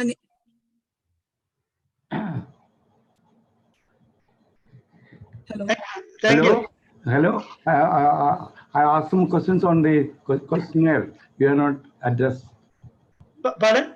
No, I asked some questions. I thought I was waiting. So instead I put in the chat box. No, can you tell me what is that? Oh, okay. I'm not very while speaking I have some problems. That's it. So now, is it possible to patent jointly with CPRI? Before I got some idea, is it possible that I come with the idea we jointly develop? Is it possible to jointly patent? Not a CPRI dictating this is the I have done and if you want to take it, is it like that or jointly can be patent? Yeah, it is. Yeah, right will be established by both. Yeah, understand. I understand. I'll tell. So, see, you can patent. We can have joint patent with the CPCRI or any ICR institutes, because now everything is under law and order. What I mean is, in the olden days, we were not having what to do, how to share the revenue. So everything is now we know. Everybody knows. Transfer. So it is very easy because there is a transparency. As we say, it is easy to do the business. Okay. So here, if you have anything in mind which is related to coconut, arecanut, cocoa, we have a restriction there because we cannot deal with everything. So, of course, if it is cashew nut, we have a cashew nut institute. If it is paddy, we have such institutes. We can guide you. So, if you have such idea, we can work together. See, patent is required a lot of data, not that whatever idea. I heard about 5 patents. I know patents. Yeah. For example, I know that from traditionally, clove is good for making my teeth ache a little bit reduce. But that idea will not give you patent. See, I need a product, Paka product with the data. If it is such a thing, you need clinical data. If it is a food, you need shelf life studies, or nutrition studies, all those things. All those things, and then how you arrived. It is not that whims and fancy, we make a product. Patenting rules are okay. My thing is, being a central government, I have a lot of bit experience with CSIR people, and they will take the idea, then they want to claim. So that I don't want to get into that kind of loop. Basically, I'm from IIT Madras. I have hold about 5 patents. Okay, so I know how to patent things. But there is a possibility that you can. And will it be in that, if that is permitted, will you be signing an NDA, non-disclosure agreement by both the parties? Yes. So we have that set pattern. Now we have another thing is that we have an agri-business incubator. Yeah. Registered, and the incubator can jointly work with our scientists with a proper MOU. So there, everything will be black and white. So even how to sell your end product, how to patent, how you share the cost for invention, how you share the benefit from the invention, all those things will be mutually discussed and write in a MOU, signed, and then we can go ahead. One example we have is the chiller box that I was mentioning, Coco Sap Chiller. So it was, my idea was shared with another entrepreneur because we were not having idea about making mold and all. So he made that thing, and we had filed a joint patent. Like that, we have such experience. You're promoting only the plants or something to aid the process. For example, some equipment, equipment, which will be only farm sector or the farm aid sector also. Suppose I'm making some gadget that also could be patented, no? Yeah, sure. Did you get my question? Yeah, and that means you mean the machinery. Yeah. Machinery again, machinery which is very useful to our sector, we can join with you. Okay. And then again, machinery, there are some more things to be seen. For example, food processing machinery and not a very complication, but whereas a climbing device, etc., if there are a lot of safety measures, then strength testing, that strength, all those things. But if we can do it together, that is not an issue. Thank you. Thank you, sir. So you can contact our. But I have listened to one doing Vaiga in from Trichur. Now I'm sitting in Chennai. I got up in because of COVID. But I'm from Trichur. Yeah. Actually, we need a lot of such inventions and discoveries in the engineering field because a lot of opportunities there, and through that only our country can grow also. No, I can also help. Even if I'm not getting any of your students or somebody there, I'm willing to help you. I don't need any, but the only thing should not be an individual cheating somebody. Some people. They are process scientists and they take the idea and they do it and they give it to some private people for money, which is not good, which you cannot tolerate. You can give 100 rupees, but you cannot be cheated for 1 rupee. You will feel for it. We have mechanism to protect it. Yes, that's what I want to ensure. Okay, then I can help you also. Sure. Yeah. Thank you. I will. I think you will get my mail ID in the. Yeah, please mail us, sir. That will be better. Okay. I will send you. Thank you. Anybody? Yeah, please send somebody wanted.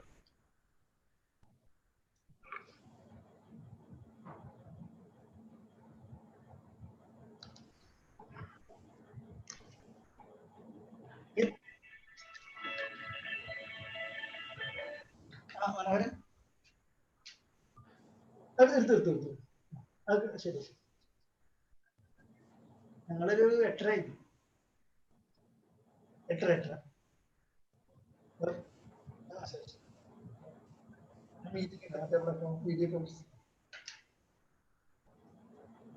Any question? Clarification? No. Can I ask you one more question? Yes, please. I can say the guy from Kerala, no, that what is he was telling that 1 lakh will be given by the Kerala and some sort of thing he said. But I what is only 1 lakh subsidy will be given, but how will he differentiate the Kerala patenting? I am not. No, that is there are two things, sir. One is suppose you are a startup. Yeah. Startup means because it is I will now distinguish. Anybody is starting something new is not startup. That I say startup. Startup is those who are just on the launch pad. No, they are going to become big. They already have made their own room, but they are in the expansion mode. They are the startups. So their turnover will be in multiple crores, not to that lakhs. Okay. So that is the startup. So such firms, say for example, Baiju was a startup. Yeah. So if he want to, he is inventing something new thing. He want to patent. So see, he is registered with the Kerala Startup Mission. So he will get the reimbursement. Sawad is there? Yeah, Sawad? yeah, sir. Okay. Yeah, you can some more tell. Yeah. Yeah, okay, okay. So he would like to know whether how we differentiate startup. That is my question. Because patenting is an Indian all India activity. Like Indian patents. Now, how do you differentiate? How do you want to give subsidy to only to Kerala or what is the criteria? I'll tell you. Logic, no? Got it. I'll tell you. As I said earlier, Kerala Startup Mission is a Kerala government nodal agency, operates in Kerala to support startups out of Kerala. Okay. So our every schemes programs designed by Startup Mission is basically for Kerala based startups. So to become one second, sir. Kerala startup, those who are based in Kerala, that doesn't mean that they are Malayali or Malayalam speaking or anything. Anybody, even if Gujarati or somebody, anybody who is having the firm associated with the Kerala, isn't it? They have a registration in Kerala. Like if they are registered outside Kerala, they need to have GST registration in Kerala. So what we are primarily looking into is while giving you a patent reimbursement, we are whether you have a Kerala Startup Mission unique ID or not. That is we are primarily looking. So you need to take a Kerala Startup Mission unique ID to get this all Kerala startup schemes. So to get KSCM unique ID, your company should have registered in Kerala, and you have an innovative, scalable product. Which have pan-India or international global market. That's not the question. So what I'm telling is a patenting is an activity which could be done by anybody. So there is no the patent attorney will not or patent office will not ask you whether you are registered in Kerala or Tamil Nadu. No. But no, the question is while reimbursement, how do you differentiate? That is my question. Yeah, that's what I said. Like our scheme is restricted to only for startups. If you are an individual who are looking to register a patent, who are already registered a patent looking for reimbursement, we can't reimburse that. We are, as I said, we are focusing only on startups. There are some other agency, they may be providing patent support. That is MSME. MSME you can avail. MSME, this respective states are having that MSME offices. From there you can avail as an individual the reimbursement. Do you mean the company or the company in Kerala if goes for a patent? If you apply for a patent, it will be reimbursed. Is that what you meant? Two agencies are there, sir. Yeah. Two agencies are there. One second. Yeah. Okay. If a person representing a company have to register a patent, then he or her they have he's assign his this patent to company, so that the company has provision to use this technology. This patent is granted to company or something like that. There is a form or things like that. A individual connected with company can also claim, but he need to assign the patent to company also. But here I have a doubt, sir. Now, if the individual person is one of the director in a company, in order to cut down the costing, can he register individually and then use it for his company? Okay, can you call me after half an hour? Because I'm in a meeting, that's it. Webinar. Okay, I will call you back out. Sawad? Yeah, in between there was some The noise. question is, suppose for some to reduce the expenses, see, I am a director of a company. I applied for the patent, I got it. Then I am giving that right to my company. That company is registered in registered GST in Kerala. So that you will be reimbursing that money, isn't it? They are eligible to reimbursement. Yeah. But the condition still remains like this company should be a startup registered in Kerala, startup who has a unique ID. Yeah, this clear. Now another thing is that if individual inventors, best option is MSME. So they will get up to 1 lakh, 1 lakh. Up to 1 lakh they have the reimbursement from MSME. See that 1 lakh is coming. See if it is online only 45,000, but if you are getting the service from an attorney, all that thing put together, you can claim the your reimbursement. The attorney's rates are quite good, not that small amount.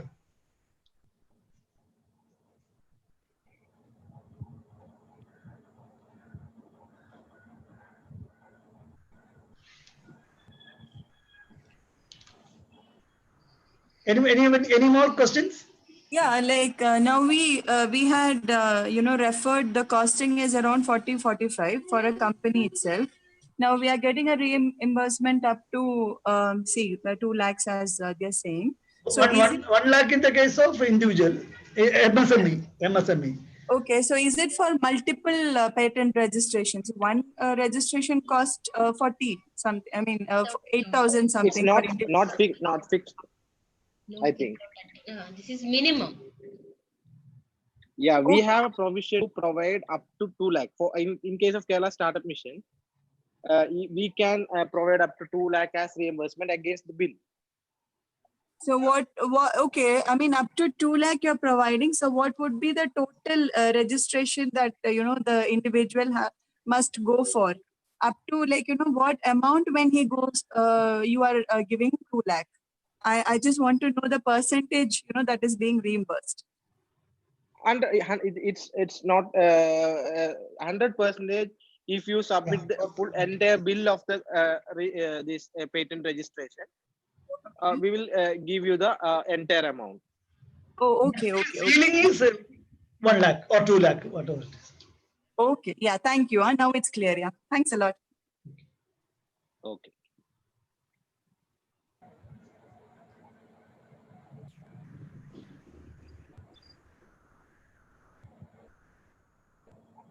But one previous question was still pending. If suppose a person is taking, individually registering, and if that person is director of a company, can the whole company can use that, patent? Yeah, it's already I said like you have to assign that patent to the company. Does that assigning, do we have separate charges for assigning it, or it just no, it's paperwork. We have separate forms or the thing for that. Oh, okay. You just need to assign I'll assigning this patent to a company for the commercial purpose and thing like that. And your company should be a company which comes under Kerala Startup. Like I said, you have a KSM unique ID. No, sir. That's about Kerala Startup. Oh, yes. Sir, for any patent registered by anybody, whether to the company, within the country, outside the country, it is his prerogative right to share his invention. Not necessarily it needs permission from the patenting authority. Say, for example, I have invented something. It is up to me to give to X company, Y company free or charging. That's all. That's right. That is right. It's left to the inventor. Yeah. And one more question. It's a continuation of this.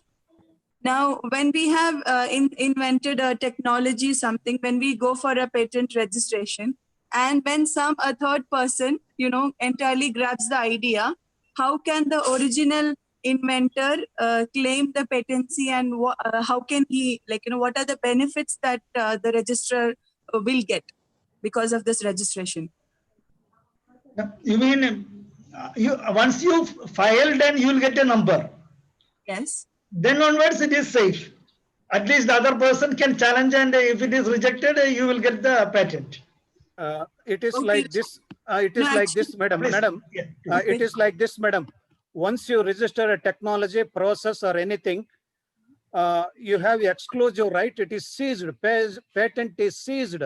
No third person he come out with the same technology similar. He cannot patent it because you are the first person to invent, patent the technology and process, madam.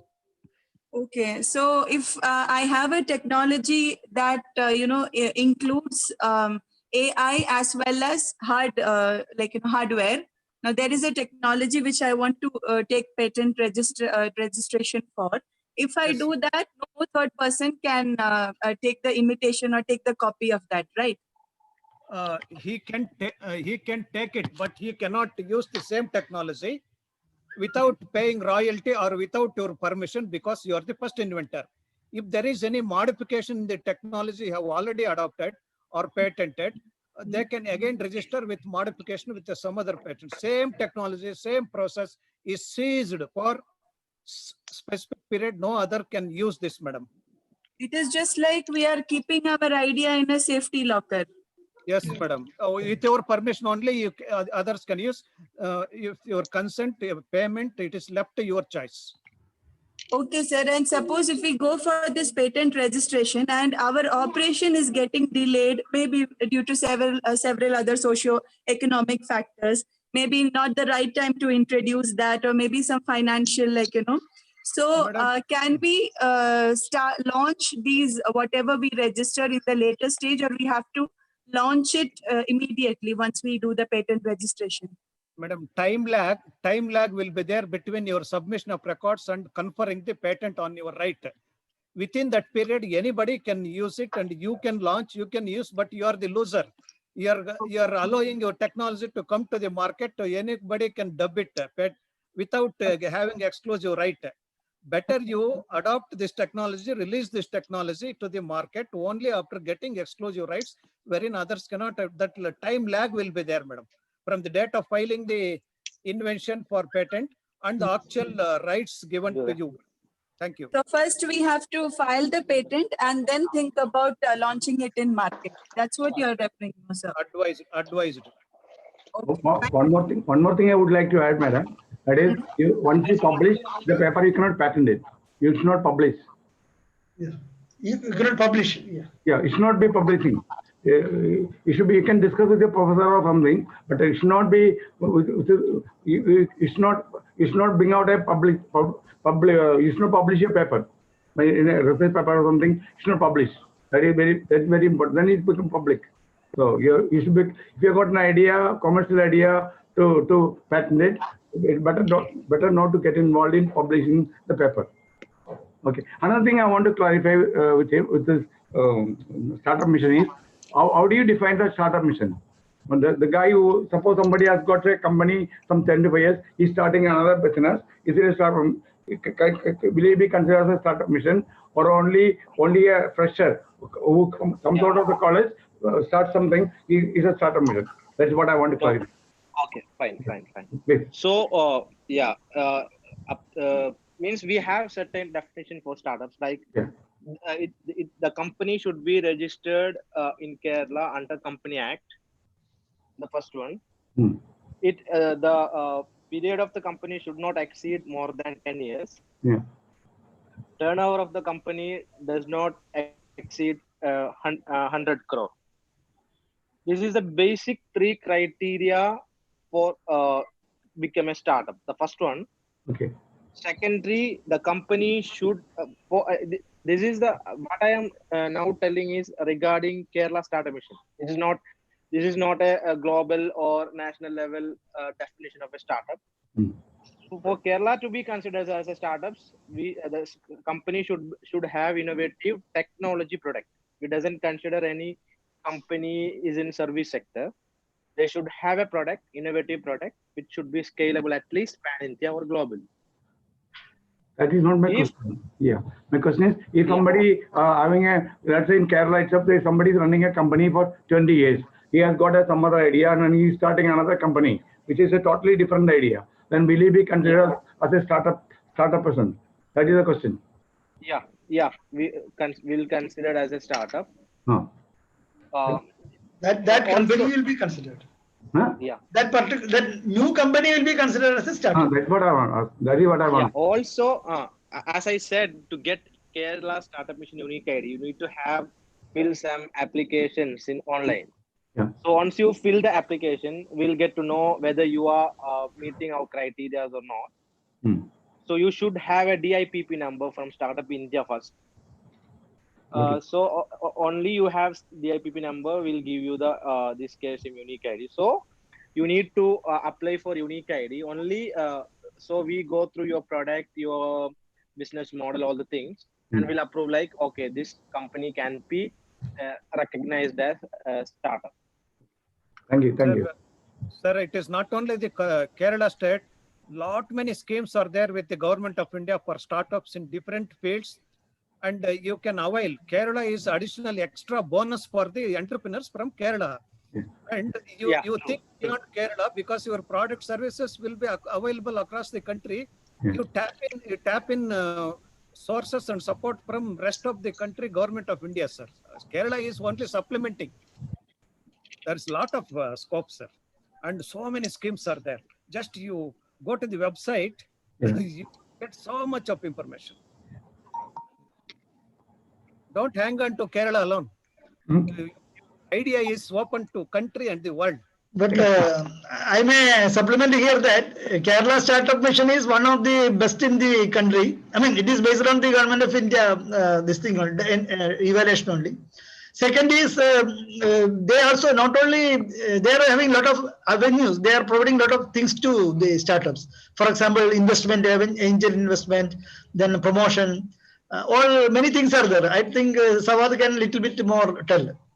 Yeah, around 2 years back, Kerala Startup Mission recognized as one of the best global startup incubator. It's one of the recognition we got last year. Also, as Murli sir said, we are one of the best. We got comes under best 5 by Startup India ranking also.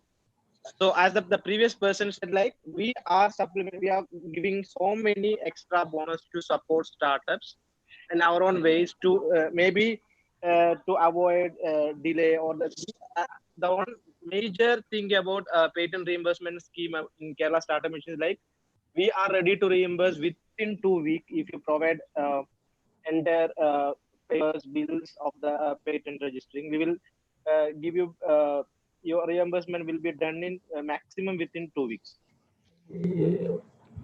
Okay, so I have a lot of business experience, but anyway, it's not let's not discuss about it. We are starting an agri business in my village in Kerala, but I'm to get the information. I'm really struggling. So, of course, that is not your lookout, but people, I'm behind people, but from sitting in Chennai. So I don't know that. Thank you very much for telling that it will be reimbursed in 2 weeks' time. So there is no deadline in Kerala. UK application, it will keep on postponing. So they will put some reason. So if it's not, it's an excellent scheme. I can talk you only about. I can share details only about what we are dealing with actually, not the entire government or the other departments. Okay. Thank you very much.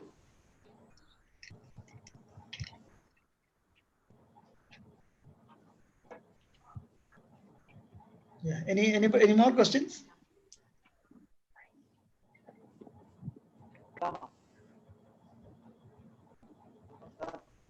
Yeah, please. Somebody. Not audible. Not audible. Once again. You're not. We are. No, you're not audible. Please.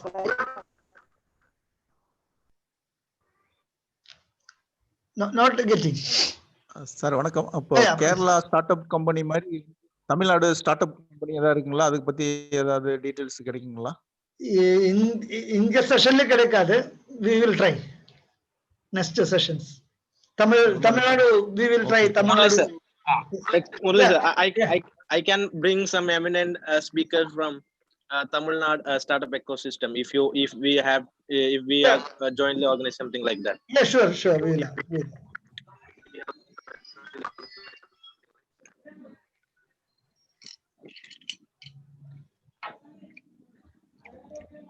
Hello, anybody want to tell something more?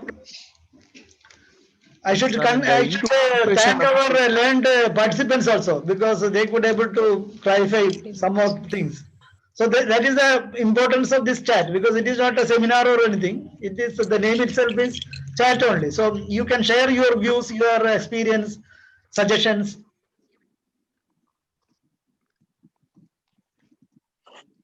Sir இந்த incubation unit வந்து நாங்க வந்து farmers producer company வந்து use பண்ணிக்க முடியுமா? அந்த brand உங்களுக்கு கல்பா அதையே வந்து யூஸ் பண்ணிக்க முடியுமா? அது எவ்வளவு நாள் வரைக்கும் நாங்க யூஸ் பண்ணலாம்? நாங்க வந்து ரெஜிஸ்ட்ரேஷன் கம்ப்ளீட் பண்ற வரைக்கும்.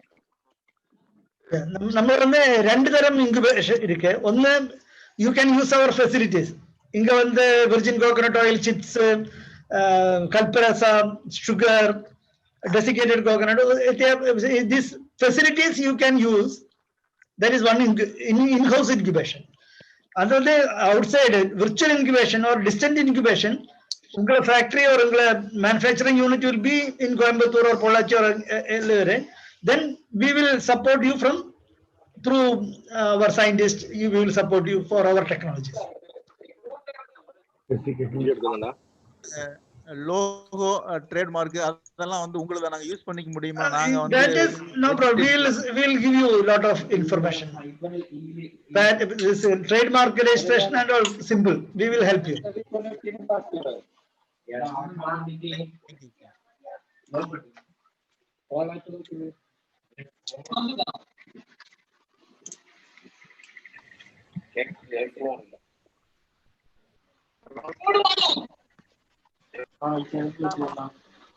Hello? Somebody's... Hello? കേൾക്കുന്നുണ്ട്, പറയൂ, പറഞ്ഞോളൂ.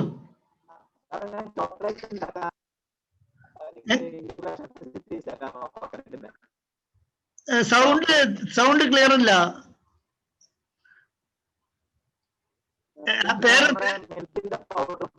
പേരെന്താണ്? ഒന്ന് ചാറ്റ് ബോക്സിൽ ഇട്ടോളൂ, അതായിരിക്കും നല്ല. ചാറ്റ് ബോക്സ്, ബിക്കോസ് ഓഡിബിൾ അല്ല, signal problem.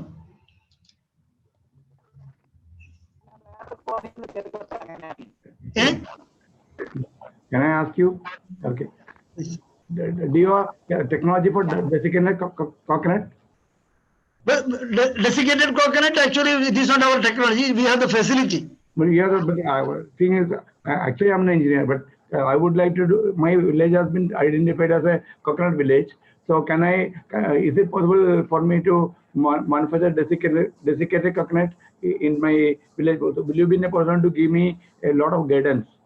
Guidance, missionary. Because I have some. This is my bottleneck. Is it possible? Sir, from where is the location, sir? It is in Trichur, Padayanur.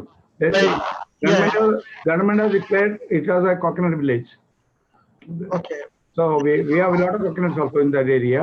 But only thing, actually, I would like to convert make it as a desiccated coconut, no? Because it has got a good demand in foreign countries also. So if you are, only thing I'm not full. I have seen this, but I have no idea about how to make it. So will you be able to help me that way? Sir, what we will do is this will be difficult for me to tell now, right now. No. I'll be in touch with you. Don't worry. It is there are a lot of issues to be discussed, sir. That desiccated. Just because we had enough time, I asked. That's why I will not trouble you. No, it's okay. We'll have a separate session on desiccated coconut. Okay. Because there is a lot of things to tell. Okay, fine. Thank you. And second thing, sir, your major role is not only technology. I always tell that technology is okay, but marketing is very important. Marketing is not a problem. Even that is not a problem. Many of our companies, we have the coconut producer companies formed under coconut development board. That is 1,000 rupees share capital by 1,000, 2,000, 3,000 people. So then all that they made a lot of big infrastructure, but unable to use it for. They don't have working capital. They don't have enough raw material. They don't know how to sell it. They don't have a marketing plan. So altogether, what happened? Unnecessarily, a lot of infrastructure created, underused. Not not used. That is the issue. No. So we should be on a holistic manner. We should approach this sector. I'll be very, very careful because we have got a company in Chennai, 33 years old. So we are mature enough to make that such decision. Definitely, I'm sure. I will not be starting alone. The only thing I would like to know if the CPCRI can help me to make a decision. We will share our experience, and if our technologies, we can interact. No, we can definitely interact. Similarly, I can also help. Suppose I'm good in engineering. Suppose some help is required. Any benefit, I'm willing to help you. Partly youngsters, if you come across, I'm definitely willing to help you. Okay, thank you. Okay. CPCRI can take up marketing and sales program, maybe some webinar in later, sir, in future. That will be more use. Not now. To your convenience, you can take up, sir, marketing, business management. Okay. Yes. Thank you very much. Thanks.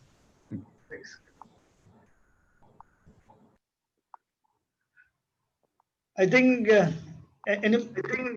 any more questions? We will wind up. So friends, I am sure that we are all benefited by this today's session. And as I mentioned, especially with the senior people joining, we will be getting more information about things which we don't know otherwise, because our experience will be compared to them. And I thank everyone. And I also request you to give publicity to this program and also the future programs of our institute.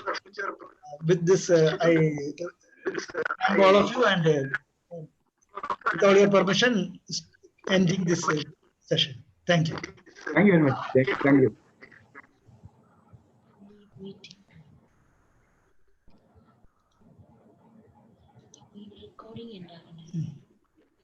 Entirely.